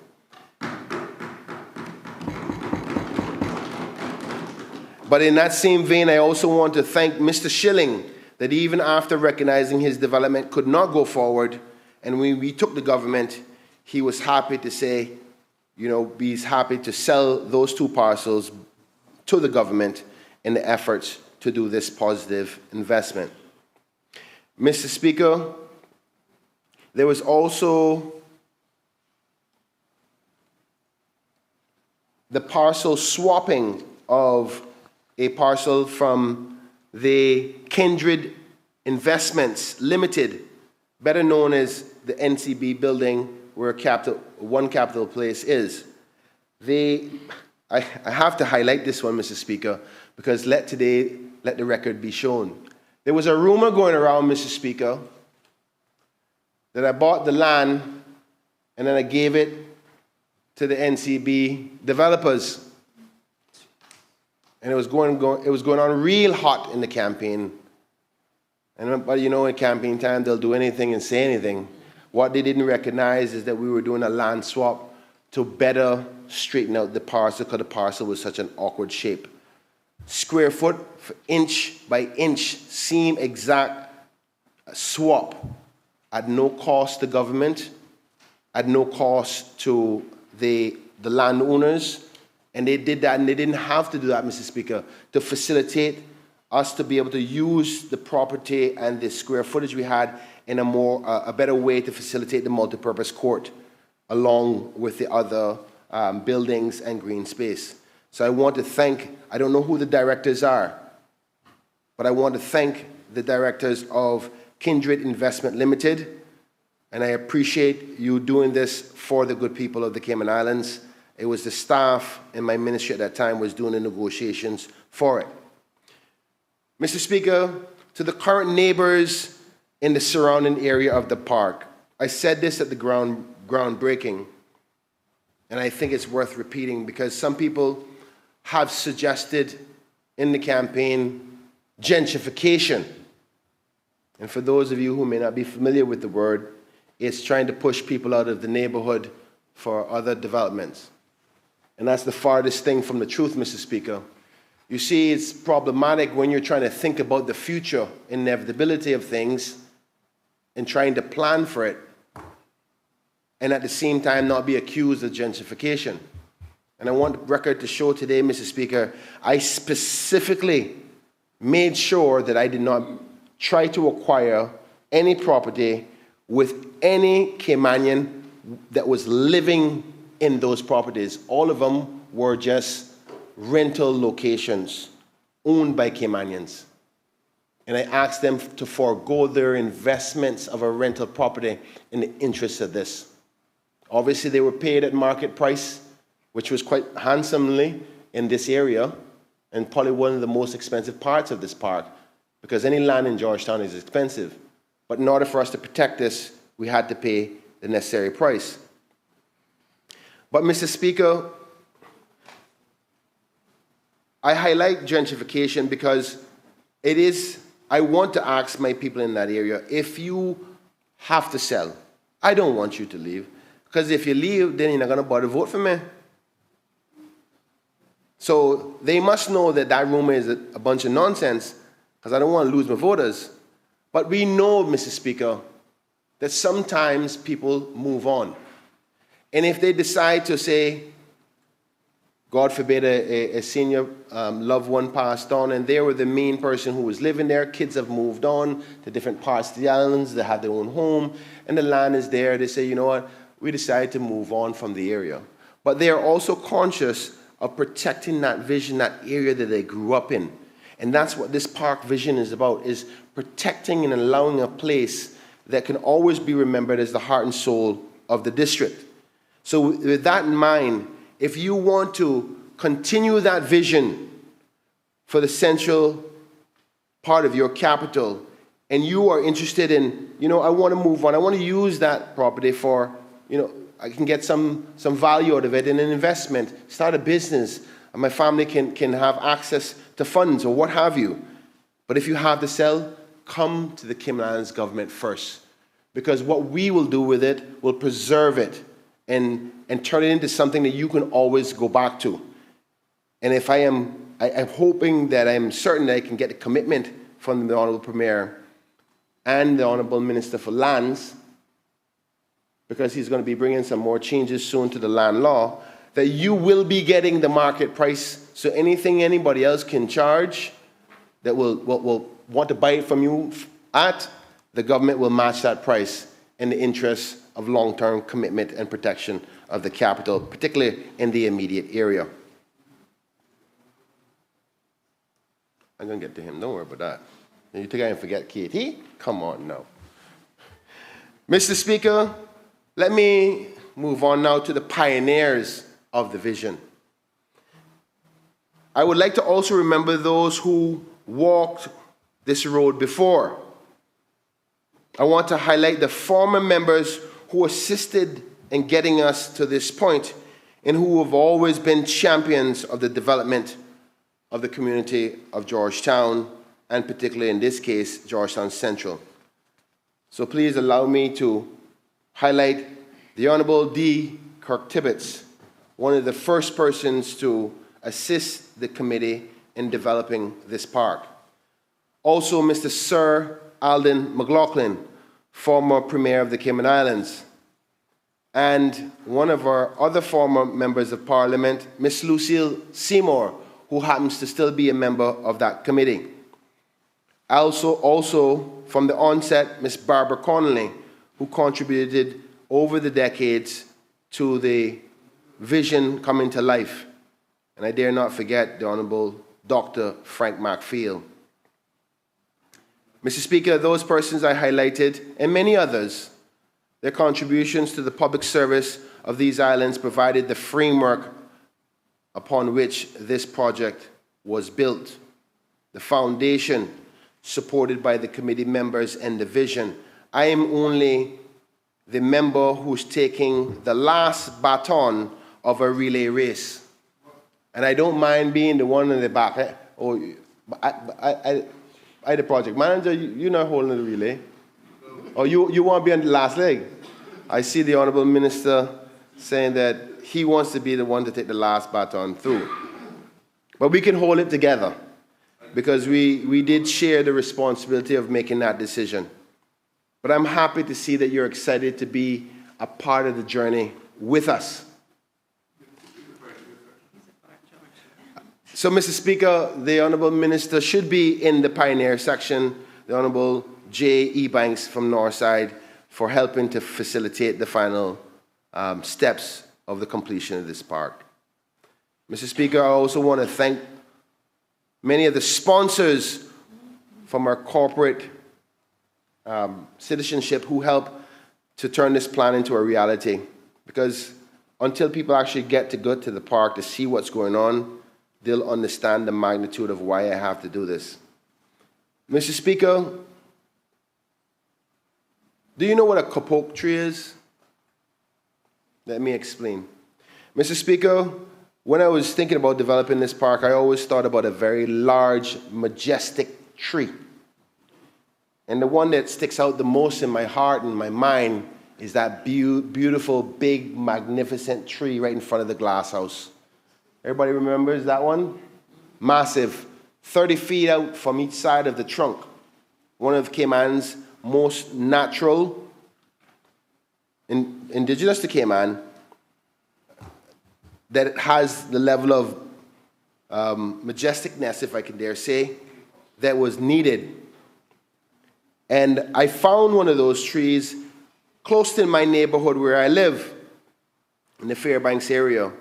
And being my mother's child, I went in the bush, saw the tree, went to lands and survey, found out the block and parcel, and found out who the owner is. And believe it or not, she's a civil servant. And she was, and her family, was committed to donating that massive tree. And that tree is now standing over 40 feet in the air and will shade many generations of the future, quite like the tree that many of us go and pray under at least twice a year by the glass house. And that same energy and spirit is what I'm going to bring, or this tree will bring to the park. So for Ms. Christine Smith, may God bless you and thank you and your family for donating that tree at no cost, which in normal circumstances would probably be in about $15,000 worth of vegetation. Mr. Speaker, I want to take this opportunity to thank Island Paving, who though got a contract to do much of the multipurpose court, did some amendments without cost, wanted to give back. Therefore, I didn't have to call the minister and ask him to spend more money. He said, don't worry, consider this my contribution. Mr. Speaker, I also want to thank the Ministry of Education, potentially lands, because some of the trees that are now planted at the park is trees that were donated from the old middle school location. I think it's called SciFac now. Is that where SciFac is? And when they were moving those trees under the leadership of the Honorable former Premier Ms. Juliana O'Connor Conley, at that time, helped with ensuring that those trees that would have normally been destroyed were relocated to the park. Again, saving money. I also want to thank CUC for donating 3 major trees to the park as their commitment, and also facilitating, at a reasonable discount, I dare say, the infrastructure for lighting to be moved in a way where there's no light poles, there were wires across the park.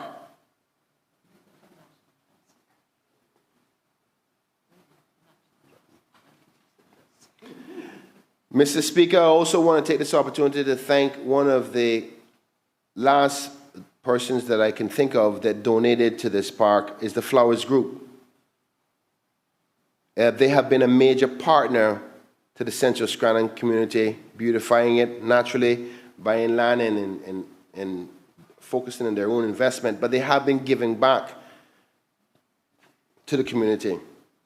They gave a very large discount and donated a very large amount of pavers that once we do the ribbon cutting, you will see how magnificent they are. And I can tell the listening public today, Central Scranton compete with Cayman Bay in its infrastructure and its delivery and its beauty. Mr. Speaker, I want to further acknowledge the Public Works Department for their management of the park thus far. I must say I've had a lot of headaches, but I am grateful. Don't complain.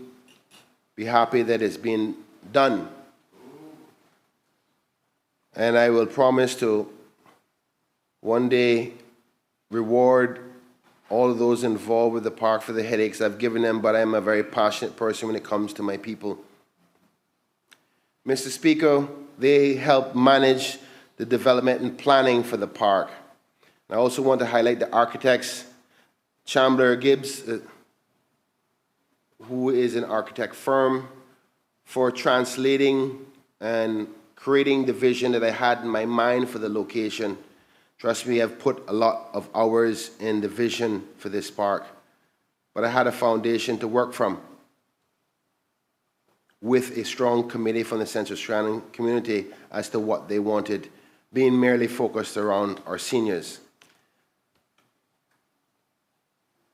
Mr. Speaker, I also want to take this opportunity to thank the NRA, the National Roads Authority, who have ensured before we opened the park that any drainage concerns and new road infrastructure would be done before we did the ribbon cutting. So when people come down to the park, when we announce the opening, will be quite impressed with the road that we have and the new drains that we have put in to ensure that Central Scranton is no longer a flood-prone area. Their expertise that I've just highlighted, their input and their support through this process has ensured that this park will be a space that we can all be proud of.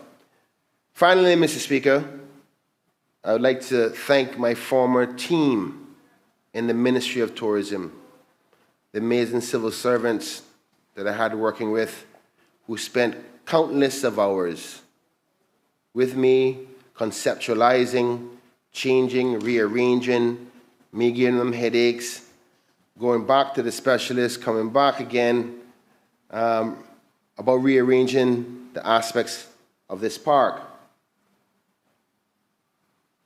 My Chief Officer, Strand Bodden, Deputy Chief Officer Joel Francis, my PA, Tamika McField, Ms. Gina Matthews, who was one of my closest support systems. I try not to say that too much, because then next thing you know that the Deputy Premier and I won't work with her anymore, but she's a true civil servant. She gives her all to no matter who she serves. And I recall when I took over, the former minister, the Honorable Moses Kokorno, said to me the same, and I say to you the same, take care of her. I thank them for helping, not me, but the good people of Georgetown Central in making this come to fruition. And Mr. Speaker, the Honorable Minister himself, J.E. Banks, thank you for the update he provided today by way of question regarding the timeline. And based on that, I look forward to the gates opening at the end of May. Right, Mr. Minister? And we're going to invite everybody across the country. And the intention, Mr. Speaker, just so the public can be aware, we do intend to do the grand opening on a Saturday because of parking concerns. And the good thing about it being so close and adjacent to the government building, and the fact there's an access point at the back end of the property where civil servants can use their fob and come down for lunch and get some mental health, break away from the chaos that happens in the civil service some days. They can come and take a breather, and they'll have their own special access to the park. So we're going to use the efficiencies of that large parking space by the government building on a Saturday, so people can park in the government building, as well as we hope to ask the owners of One Capitol Place to allow us to use the parking there too. So we hope to have well over 400 persons there that day from across sections of sponsors, stakeholders, community leaders, and obviously the elected arm of this House, and of course you, Mr. Speaker. Mr. Speaker, this park is the heart and soul of our community in Georgetown. Today, we are not just passing a motion, we secured a sanctuary, and I can't wait to see this park filled with life, with laughter, with families and their kids enjoying it. And I want them from all over Cayman, not just from Georgetown. Mr. Speaker, with that being said, I commend this motion to this Honourable House, and I thank my colleagues for their support.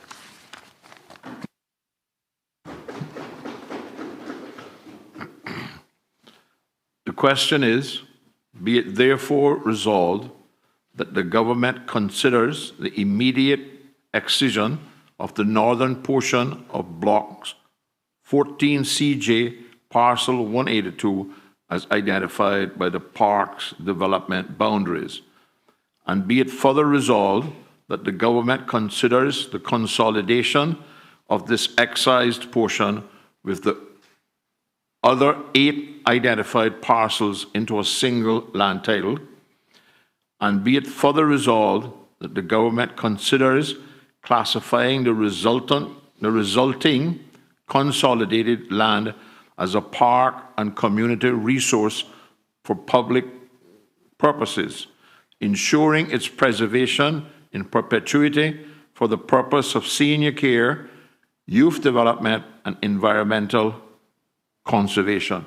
All those in favor, please say aye. Aye. All those against, no. The ayes have it. The motion is passed. Private Members' Motion number 18 of 2025-2026, temporarily reducing to 0% the duty charged by government on the importation of fuels. To be moved by the elected member for Georgetown East and seconded by the Deputy Leader of Opposition, elected member for Georgetown Central. Member for Georgetown East. Thank you, Mr. Speaker. Mr. Speaker, I rise this afternoon to present Private Members' Motion number 18 of 2025-2026, standing in my name. It is a motion on temporarily reducing to 0% the duty charged by government on imports of 1, fuels purchased by utility providers, 2, fuels for cooking gas, and 3, automotive fuels, including diesel. And it reads... Honourable Member, you Yes, need sir. to read the motion, whereas is the whole thing. I will, sir. Okay, sorry. I was just getting to it. Oh, no, but that'll come in your debate. You can't interject it. It has the records, has to represent what's here in the Yes. Hansard. Okay. So whereas over the past 5 years, the cost of most imported goods has increased due to the impacts of the pandemic, the war in Ukraine, and now the war in Iran. And whereas since 2021, the cost of essentials like groceries, utilities, and gasoline increased in the Cayman Islands by over 25%, helping create a severe cost of living crisis, significantly increasing the cost of living for families and the cost of doing business. And whereas the increased cost of living has been exacerbated by the significantly increased cost of bank financing and mortgage payments, property insurance costs, and health insurance costs, and whereas the increased fuel costs, including cooking fuels, have a broad impact affecting a wide range of the average consumers and business monthly bills, including utility costs, costs of groceries, transportation costs, food preparation costs, and more. And whereas the Cayman Islands government has benefited and continues to benefit from a windfall in additional import duties because of the significantly increased cost of goods and freight. Be it therefore resolved that the government consider granting some temporary relief to the public by reducing to 0% for an initial period of 3 months the duty charged to recognized fuel importers on importation of 1, fuels purchased by utility providers, 2, fuels for cooking gas, and 3, automotive fuels, including diesel. And be it also resolved that the government also consider reintroducing an electricity relief program like the one introduced in the summer of 2023 to reduce the electricity costs for families and small businesses during the sweltering summer months. The motion has been moved. Is there a seconder? Yes, Mr. Speaker, I second the motion. Thank you. The motion has been moved and seconded. Does the mover wish to speak thereto? Thank you, Mr. Speaker. I do. Mr. Speaker, it was with some sense of urgency that I filed this motion several weeks ago. Despite the recent decline in the headline rate of inflation, cost of living crisis is still impacting families and businesses across our islands. The urgency of this motion is not to be underestimated. If our people are hurting, then it's the government's job to offer immediate help and support to ease the pressures on household budgets. If the government is not doing its job, then it's the obligation of the opposition to point this out and to offer immediate solutions.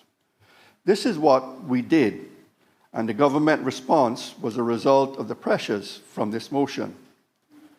Mr. Speaker, the motion before the House asks government to give some financial relief to the public by temporarily reducing to 0% for a 3-month period commencing in July the following import duties charged to recognized fuel importers on the importation of fuels purchased by utility providers, fuels for cooking gas, and automotive fuels, including diesel.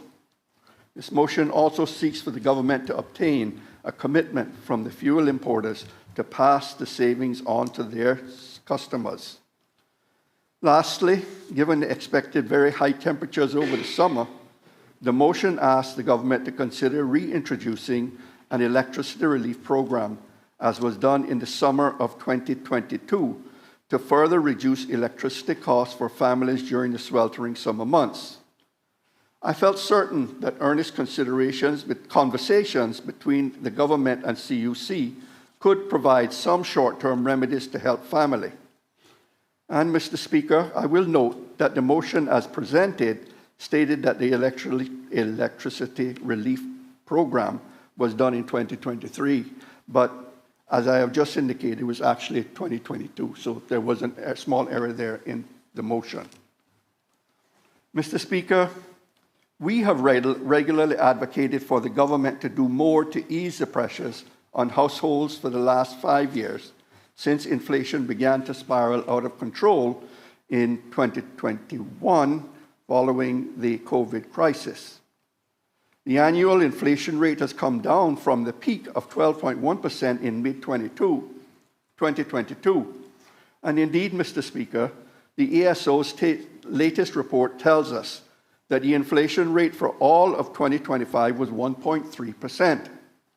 However, while inflation has moderated, we are still living with the impact of the sharp inflation spike that hit us from mid-2021 through 2023. Prices have not come down, and our people are still adjusting to this new equilibrium of higher prices. That's how it is with inflation, Mr. Speaker. Even if the peak is past, we still need to repair the holes torn in household finances. Coupled with that, we are having to deal with the effects of the war between the US and Iran that is responsible now for the large spike in fuel prices. Gasoline and diesel prices at $7 per gallon in this country.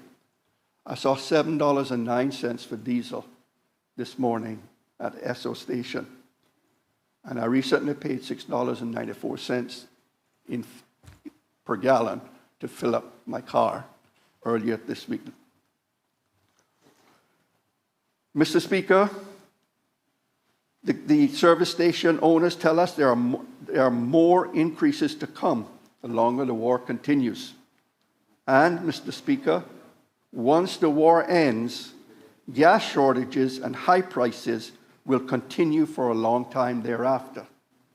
Mr. Speaker, one of the features of this war has been the destruction and attack on various oil refineries and oil extraction pumps that have been destroyed in the Middle East.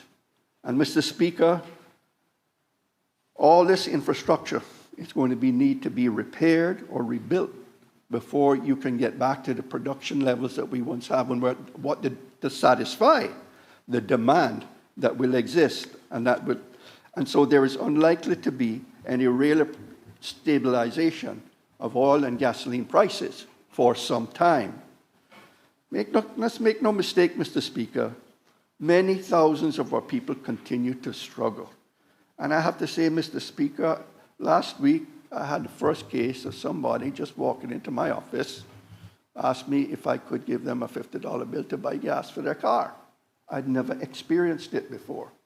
It's always for wanting money for food or assistance with electricity or something, but I hadn't seen it for gasoline.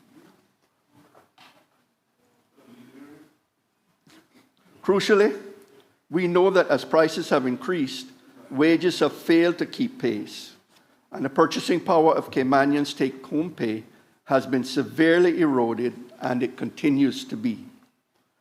For most people, wages have remained flat. And that's why we call on government to finally recognize the depth of this crisis and take meaningful action. The specific actions that we are asking government to consider taking would bring much needed assistance and relief to households and businesses for the next few months. Mr. Speaker, I repeat again, the motion called for government to consider temporarily reducing to 0% interest on all fuels, including cooking gas, auto fuels, and diesel.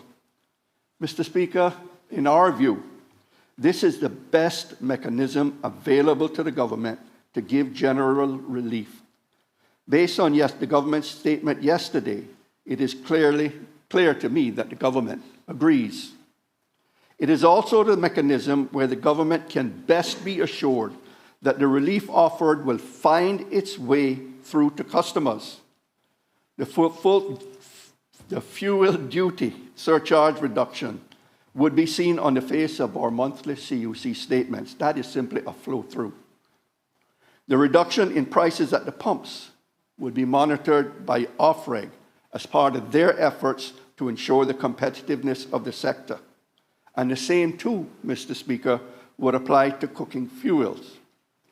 These changes could be implemented immediately, and we propose that it should last 3 months initially, at which point it would be fitting to take stock and see if the duty reduction should be renewed, and if so, on what terms.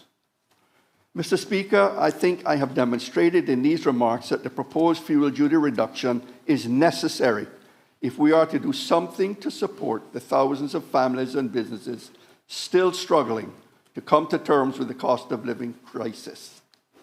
And finally, Mr. Speaker, I want to conclude my contribution by making some observations about the government's actions yesterday in making their announcement late in the afternoon. I say this sincerely. I truly am pleased to see the government finally acknowledge the severe cost of living crisis by adopting our proposals for fuel duty reduction and electricity relief, and even going beyond what my motion asked for. Mr. Speaker, they went beyond by it's saying they will reduce it for 4 months. And we cannot ignore, Mr. Speaker, the extraordinary timing of the announcement.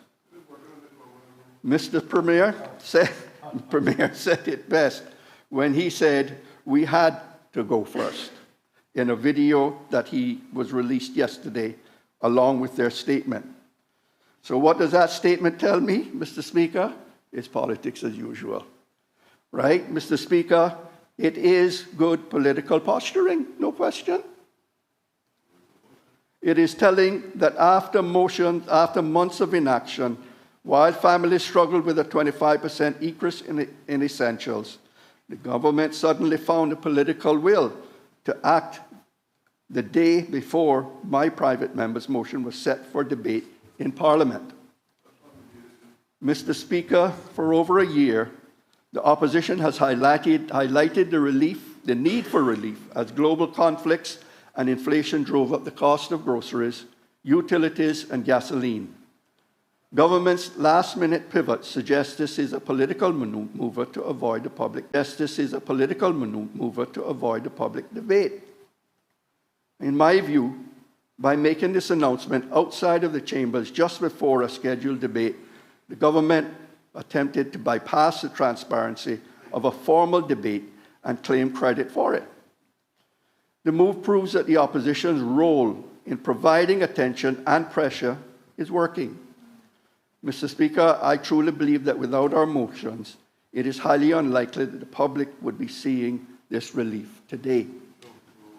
We welcome the relief, and I thank the government for what they truly said yesterday, indicating the major relief that they are giving now to the people of the Cayman Islands who have been burdened by high mortgage payments, insurance costs, and utility bills.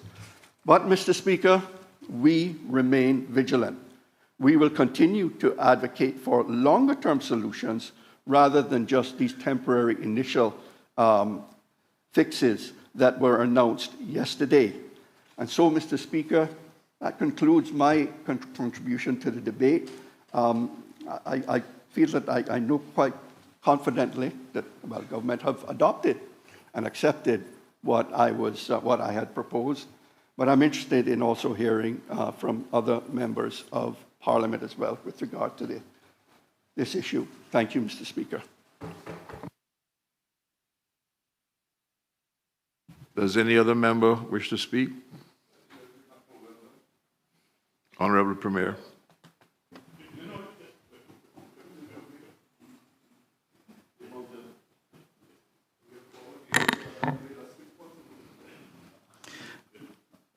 Good afternoon, Mr. Speaker. I rise on behalf of the government to support this motion. It is a valid motion. It is a sensible motion brought by a sensible legislator.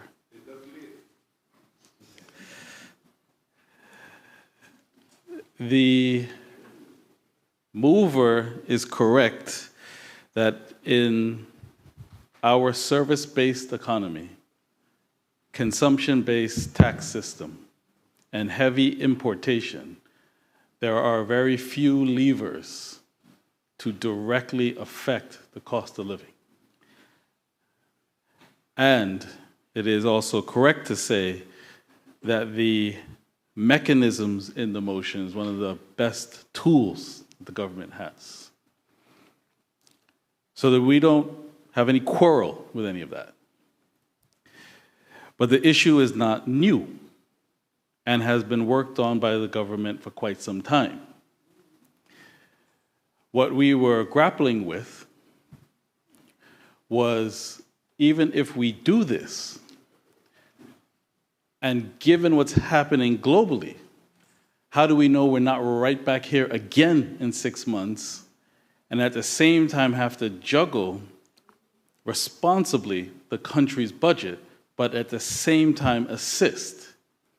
So it took us some time to go through with stakeholders to design a longer-term comprehensive program. So the mover of the motion was, yes, a voice in the discussion, particularly in the advent of global shocks.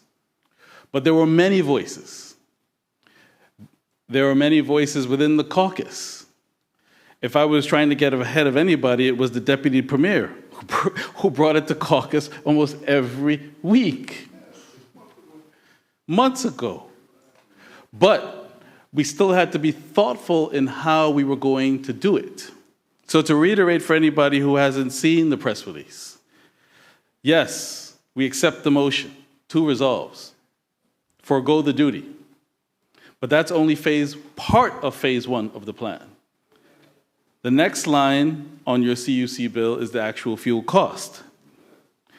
And it took some time to craft, and CUC also, to give credit where credit is due, CUC was also a voice coming forward, giving us information and saying, this is what's happening, this is what we can foresee, and you have to design a program for June, July, August, and September. There were other premiers that I spoke to. There were also voices in the region. So to attack the fuel costs, we went back to what the motion actually says in the second resolve, to the 2022 assistance program. And looking at that, but then still having to think through that program, which had tremendous benefits, also had some drawbacks. How do we then address those drawbacks? That also took some time. So in agreeing with CUC to cap the fuel cost at 18 cents per kilowatt hour and trying to cover 90% of residential customers who consume between 101 kilowatt per hour to 2,000 kilowatt hour, we knew from the 22 program that there were folks who felt slightly outside of that based on their circumstances. So we still have to design a program that lets them come forward on an application basis to see whether or not we can also provide them with assistance so they're not at a disadvantage. But again, if we stop there with the motion, I repeat, this could all start up again in 5 months, 6 months. So what do? We then took the time to then try to attack root causes and say, let's go back and restart what was called the CHEER program, Cayman Home Energy Efficiency Retrofit Program, where we identify, which will take some time, vulnerable homes, and to the CEO of CUC's credit, he's always championing this in every speech that I've seen him talk about this and behind closed doors, that there are homes that are not energy efficient. Let's get to them, Mr. Speaker, and foam them in, and then longer term, also supply them with better rated AC systems so that we can more permanently address the cost of their CUC bill, their energy bill, rather than a continuing program that is only just dishing out money without attacking the root cause. Root cause number 2, which is even longer term, giving credit where credit is due to the Minister for Finance and Economic Development, and those paying attention in the media have heard us continue to say, in this term, we are going to reverse that. We are going to bridge the divide between the regulator and CUC to accelerate to solar generation, which would then have us a greater immunity to these global shocks and wean ourselves off of diesel. So once we compiled all that, now I can understand from the mover's perspective when he sees the press release come out at 6 p.m., there's a whole other range of comms reasons why that took so long to organize the press announcement. So I can see how it comes out from your perspective. But the whole point of me sharing the press release with him yesterday, so he didn't feel the way that he feels, that it was to steal thunder. No matter, it fell the way it fell. But what the country should know is that we agree with the motion. We've been working on the matters, but we wanted to take it further and have a far more comprehensive plan, Mr. Speaker, that can be realistic within budget constraints and still help Caymanians and all residents to the extent possible. Mr. Speaker, this isn't a matter for posturing. There's that saying, it might have been former President Ronald Reagan, there is no extent to what we can achieve if we don't care who gets the credit. We're not interested in the credit. We're interested in helping residents in the Cayman Islands.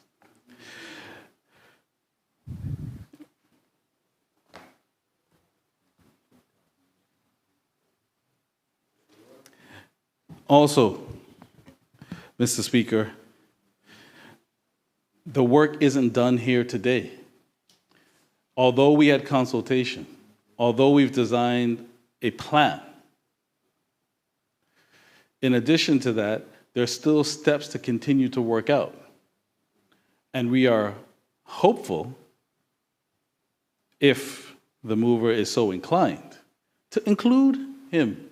Because we still have to, as accurately as we can, design that program for the individuals who may not be captured by the fuel capping cost. We could utilize your intellect there. We also now have to apply our minds to an even bolder step in terms of how exactly are we going to identify the vulnerable homes so you don't have a run on the budget and you're trying to phone people in who may not necessarily qualify? That's going to take some time and some thought. Even more so when you're designing how you're going to assist with replacing ACs. So there's more work to do, is my point. We're not stopping here. And then after that, we still, as a country and in this parliament, still need to figure out what is the best way to remove the barriers to get to solar energy. So, Mr. Speaker, put the posturing and the politics aside. It wasn't usual. It wasn't intentional. It is meant actually the other way to show that we actually agree with the motion. It's one of the voices that we're lending to this discussion that's happening all around the country. But we thought by announcing before Parliament, we could avoid a performance of a debate that we knew we're doing something that we all agree with that was obvious. If that was taken the other way by the member, that's unfortunate, but that was not the intention. So with that, Mr. Speaker, I think I suffice to say the government more than accepts the motion, more than want to assist the country, and still open to other ideas, either how to fashion this plan or even additional ideas to help our people. Thank you, Mr. Speaker. Does any other member wish to speak? Does any other member wish to speak? Member for Bordentown West. Mr. Speaker, I guess I can't really, I have no choice but to support this motion, seeing that the last time we did it, I was the one who took the paper to Cabinet to get it done. But, Mr. Speaker, there is a fundamental structural problem that we have in this country, that every single time these issues arise, it is a public purse that has to take the hit for it. Mr. Speaker, a quick analysis, and this is where I love the fact that we compile a lot of information. If you go and you look at the Port Authority's website and look at their statistics of what they import, for the year of 2024, they brought in just over 37 million gallons of diesel was imported into the country, over 37 million. If you go, Mr. Speaker, and you look at CUC's annual report for 2024, CUC said that they used 40.9 million gallons of fuel. So Port Authority, that's fine because we have storage facilities on island. So the difference would be what would have been sitting in storage versus added to the imports. I get that part. Equally, Mr. Speaker, if you go to ESO's website and look at the value of imports that come into the country, you will see that for 2024, it was around $220-something million in total. And then you go to CUC's financial statements again, and you look at the pass-through costs for the fuel factor. Of course, some of it is diesel, some of it is oils, like the lubricants and so forth. But for 2024, it was 163 million US, so you have to kind of calculate it out. But the point I'm making, Mr. Speaker, is that when the majority of fuel comes into this country, diesel I'm referring to, is used by CUC. But yet we know that tractors and other vehicles also use diesel. This is part of the exercise that we are trying to get from the Fuel Committee to really understand the value of what's going on. And Mr. Speaker, I know you are one of them that was a big proponent of getting the value, not just the volume, but also the value of the fuel that is coming into the country. So the information is there, there's a matter of sitting down and working it out. The point I want to make in all of this, Mr. Speaker, is that we all see the news and we all see the record profits that the oil companies are making. There's no ifs, ands, and buts about it. And what's discouraging for me, if you go and you look at the ICTA website, and they also look at the different sectors, you'll find statistics there for the ICTA sector, but you'll find very little on fuel other than the price at the gas station. This is something, Mr. Speaker, that is too important for us to be guessing and spelling as to what the true impact and the true cost is. Because these fuel companies, and Mr. Speaker, you'll remember the Public Accounts Committee meeting that we had where we brought the fuel companies here. And we literally walked them through when they bought the fuel to when it landed in Cayman, and they could not explain $2.50 worth of costs. $2.75, thank you, Mr. Speaker. They could not explain $2.75 per gallon of where this cost is. And I remember the fuel representative in the fuel company saying, well, Cayman is a high-cost jurisdiction. Of course it's a high-cost jurisdiction because you make it a high-cost jurisdiction. So, Mr. Speaker, I welcome the fact that we are finding immediate relief for our people, because the people do need the relief.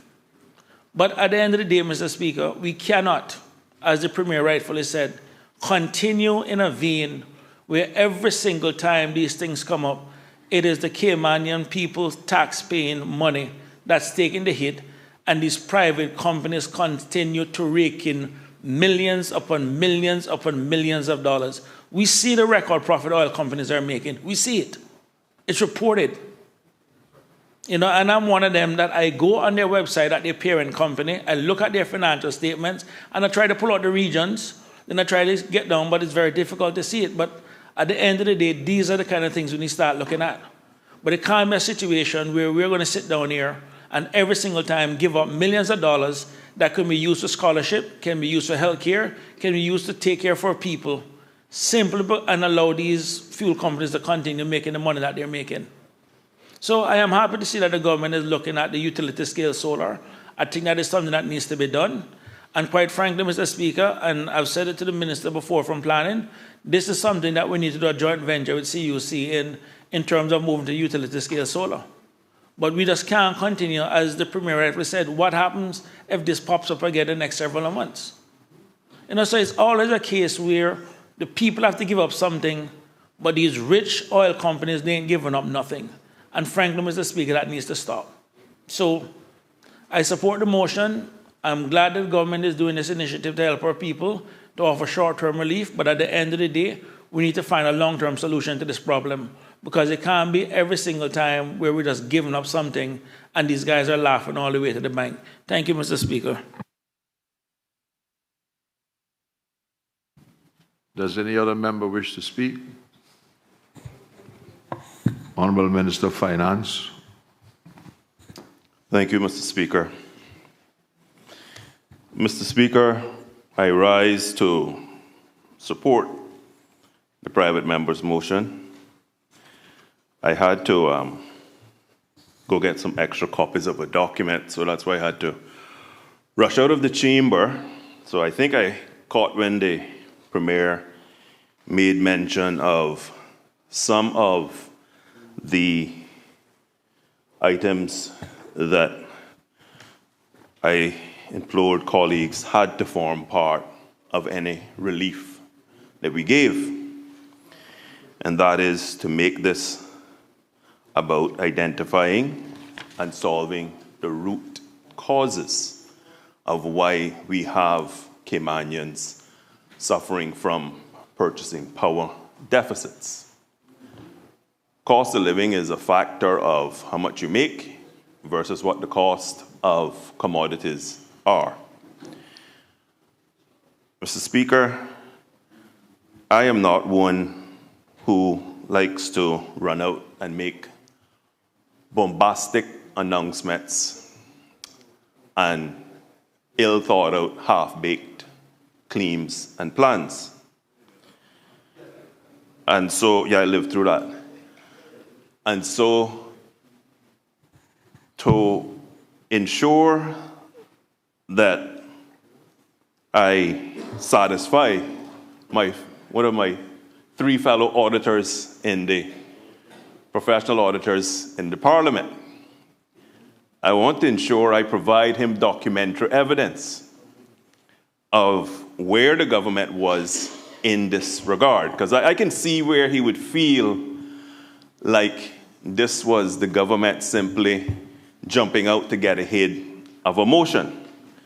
I do beg his indulgence, crave his indulgence, because there are some things in this document that I don't, and there's a reason why I don't want to table it at this point. But I do want to have the sergeant share with him so that what I read into the record, the mover can follow along with. Mr. Speaker, after a lot of thought and discussions in our caucus, as the Honourable Premier made mention, on Thursday, March the 12th, at 5:53 p.m., I wrote to the Financial Secretary, the Chief Officer for District Administration, and the Honourable Minister for District Administration. Subject: fuel prices. FS: can we meet and discuss what might happen due to tensions in the Middle East and Venezuela in regards to costs such as fuel and fuel surcharges? How can CIG assist? Brackets, e.g., waiving duty being paid on those surcharges, etc. Then I included COE banks. I would be interested in exploring any areas the CBC team might identify as ways CIG can alleviate rising costs. Hitting Caymanians, kind regards, and I signed it. So I just want to ensure that the member and members of the opposition it's made clear that this wasn't the government trying to jump out in front of a motion. I then had briefed the caucus, and he will see on the front of it certain information that the Financial Secretary provided me the very next day. And so I had been reviewing this and coming up with what I was going to propose to the caucus as to a structured approach to try and alleviate the cost of living to Caymanians, with this as an interim measure, necessary but interim measure. As the Premier quite rightly said, when this came to caucus, I made it very clear, I'm not about reacting to today without us trying to identify what can be some long-term solutions. And so at this stage, I think it's affordable for the government to be able to identify our most vulnerable Caymanians and foam in their roofs, their ceilings. We all know that has a direct impact on your electricity bill. I saw it with family members who've done it and saw how much it slashes the electricity bill just by doing that. In the medium term, we want to then further identify additional vulnerable families and look at their windows and AC systems so that we will have then had a comprehensive look at our most vulnerable Caymanians. If we're going to chase commodity prices, as history has already shown us for decades, but let's just look at the recent past. In 2022, a government took this decision and made this move. We now need to be comprehensive about how we're going to invest in our people and ensure that we provide them long-term solutions to be able to assist them. We know that many Caymanians cannot afford to foam in their ceilings. We know that. We also know the direct impact, positive impact. And so this is just a start of that conversation about how we're going to support our most vulnerable families. Now, let me be very, very clear, because I saw the results of the 2022 initiative.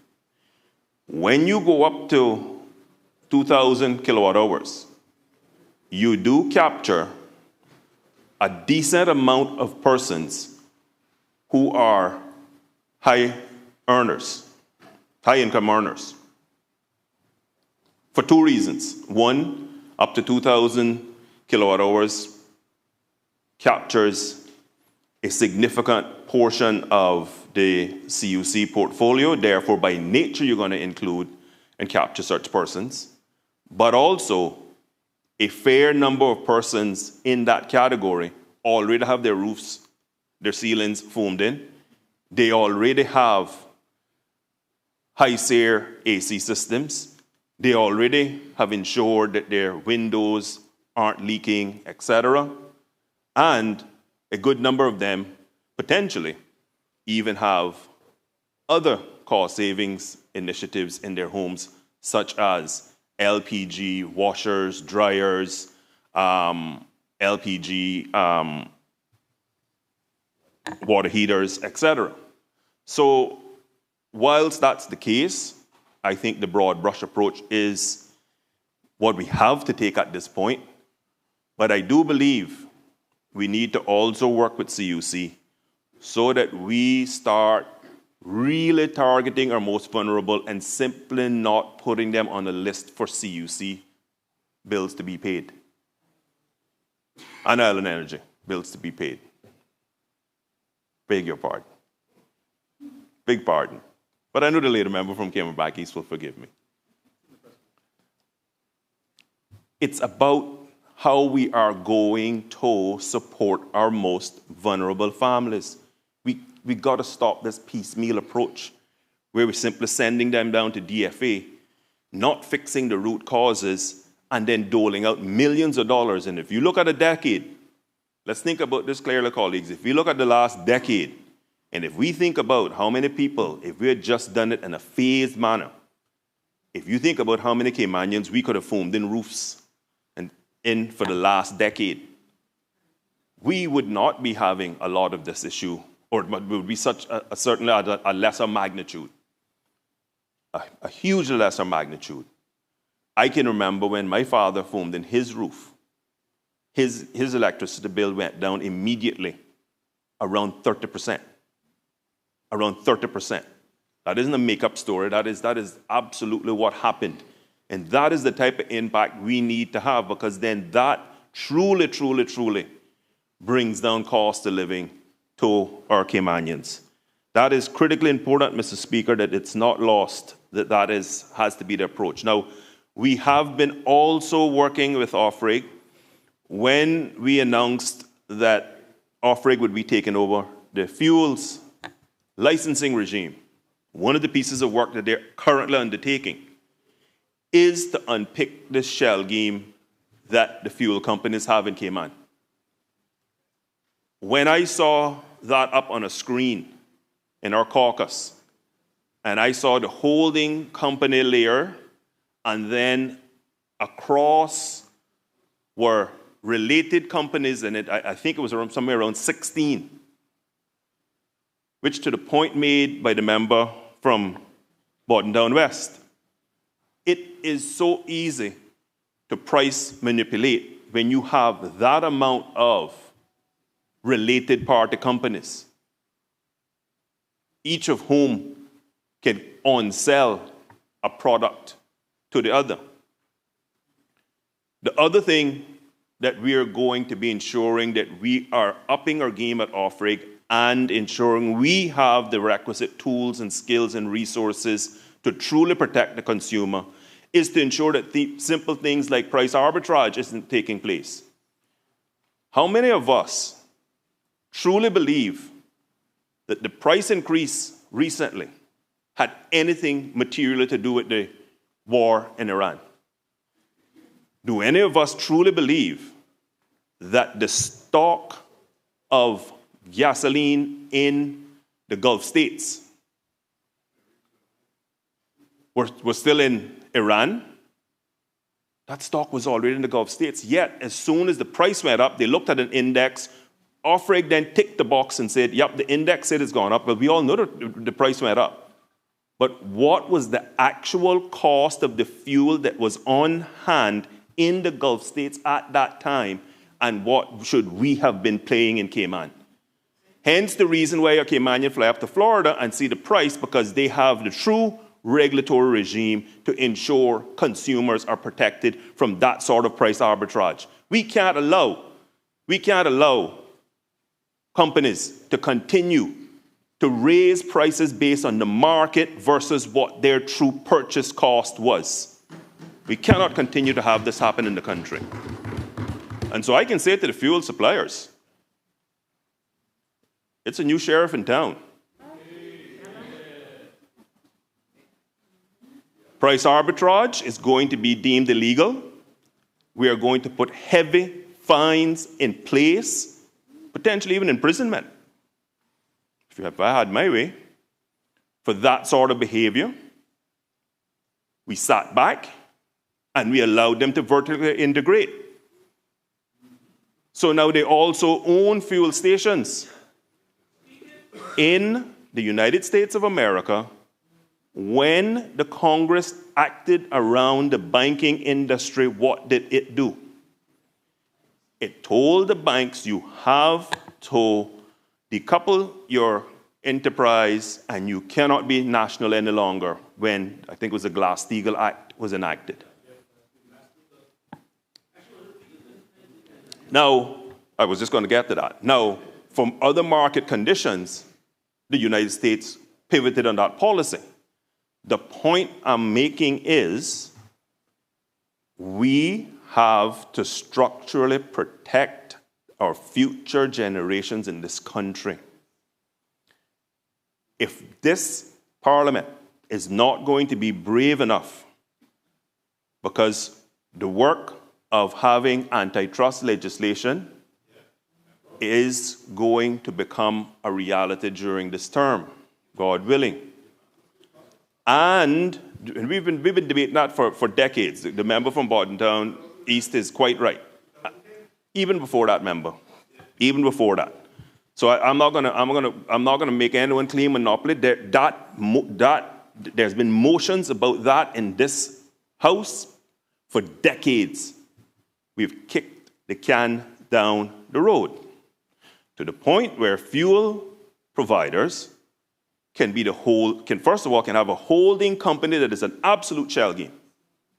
Nobody's going to convince me otherwise. I saw the structure. No one who's doing business honestly has to have a structure with 16 to 18 entities on it, and you try to trail who purchased what, who sold what, and at what rates. Try to unpick it.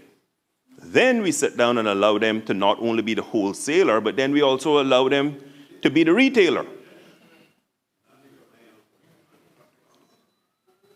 That is exactly where antitrust legislation comes in. Let me also make sure that all and sundry in our economy is paying attention. Let me be very, very clear. If there's anyone in this Parliament that is not going to be willing to take on the DART group, you should resign. They own all the hotels in this country. We cannot allow it to continue.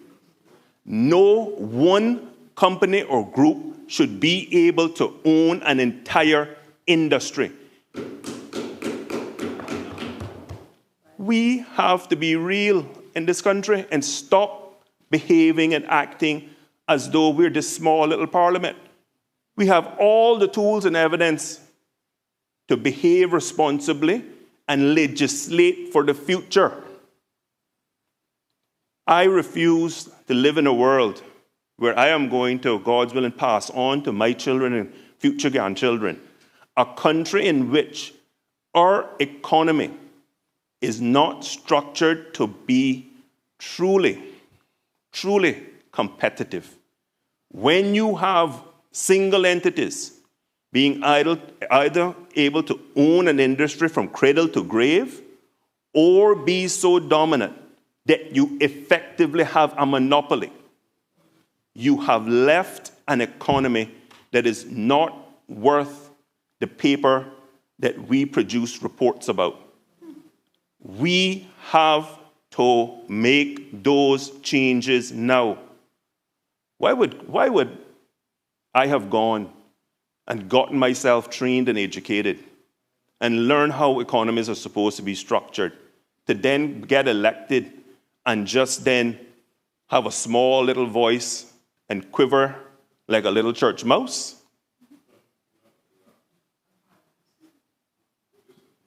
Mr. Speaker, I am imploring colleagues.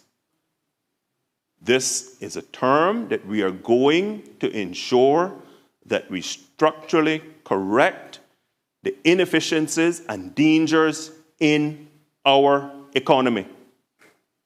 If there's anyone that doesn't like that, as far as I am concerned, they don't like the Cayman Islands.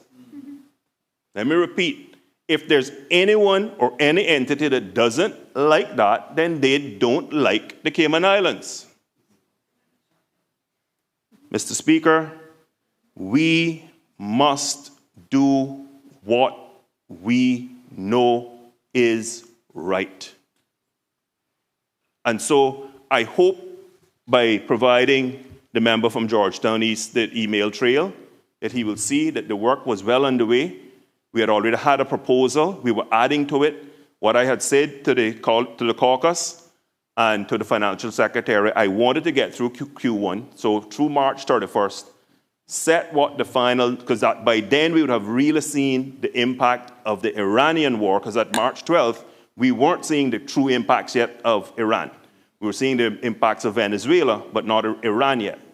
We would have seen what the true impacts would have been so that we could have then come to the country with a wholesome proposal that was well thought out and was one that was going to deliver impact, but most importantly, be built on a foundation of long-term savings to Caymanians.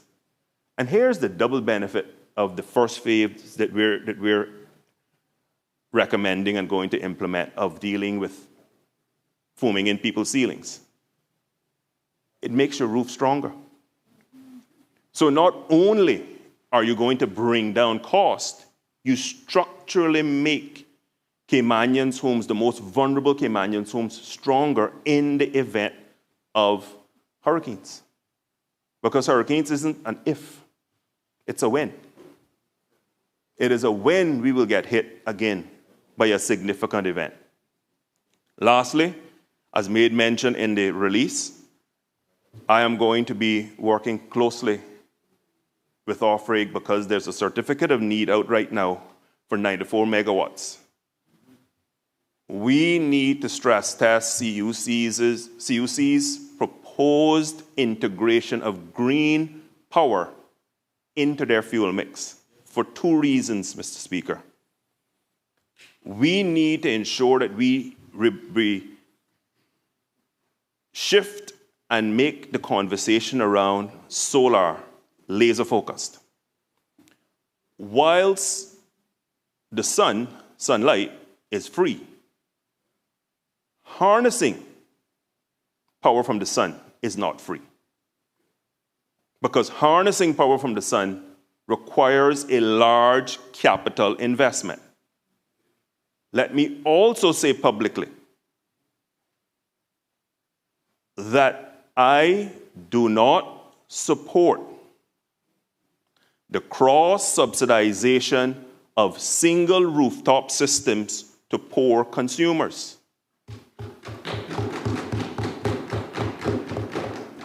I support utility-scale solar, where we can truly have an impact on cost of living and on the grid.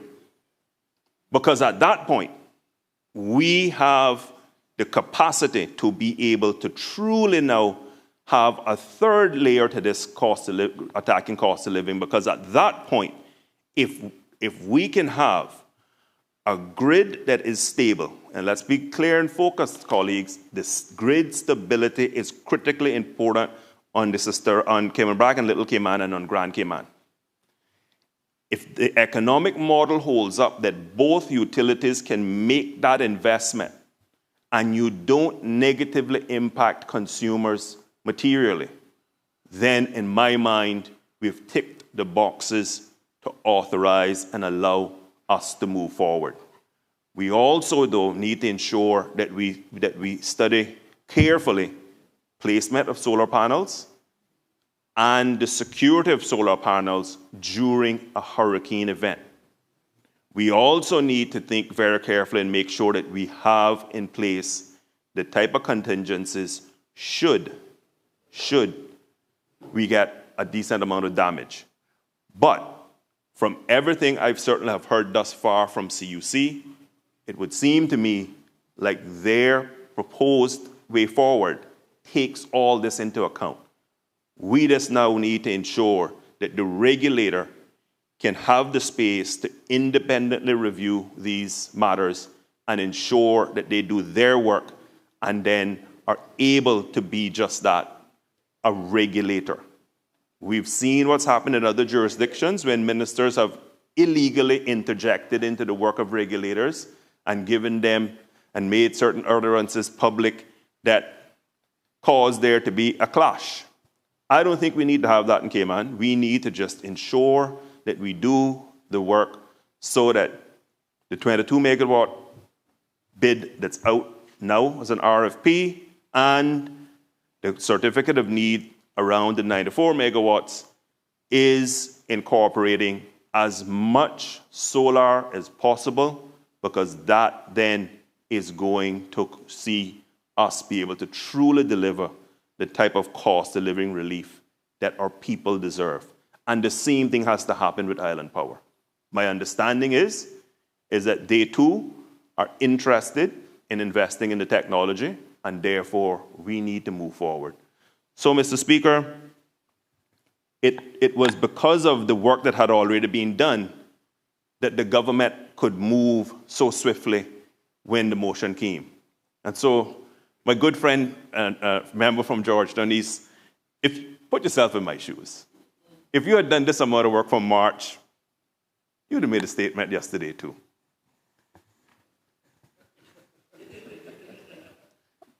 All members consent.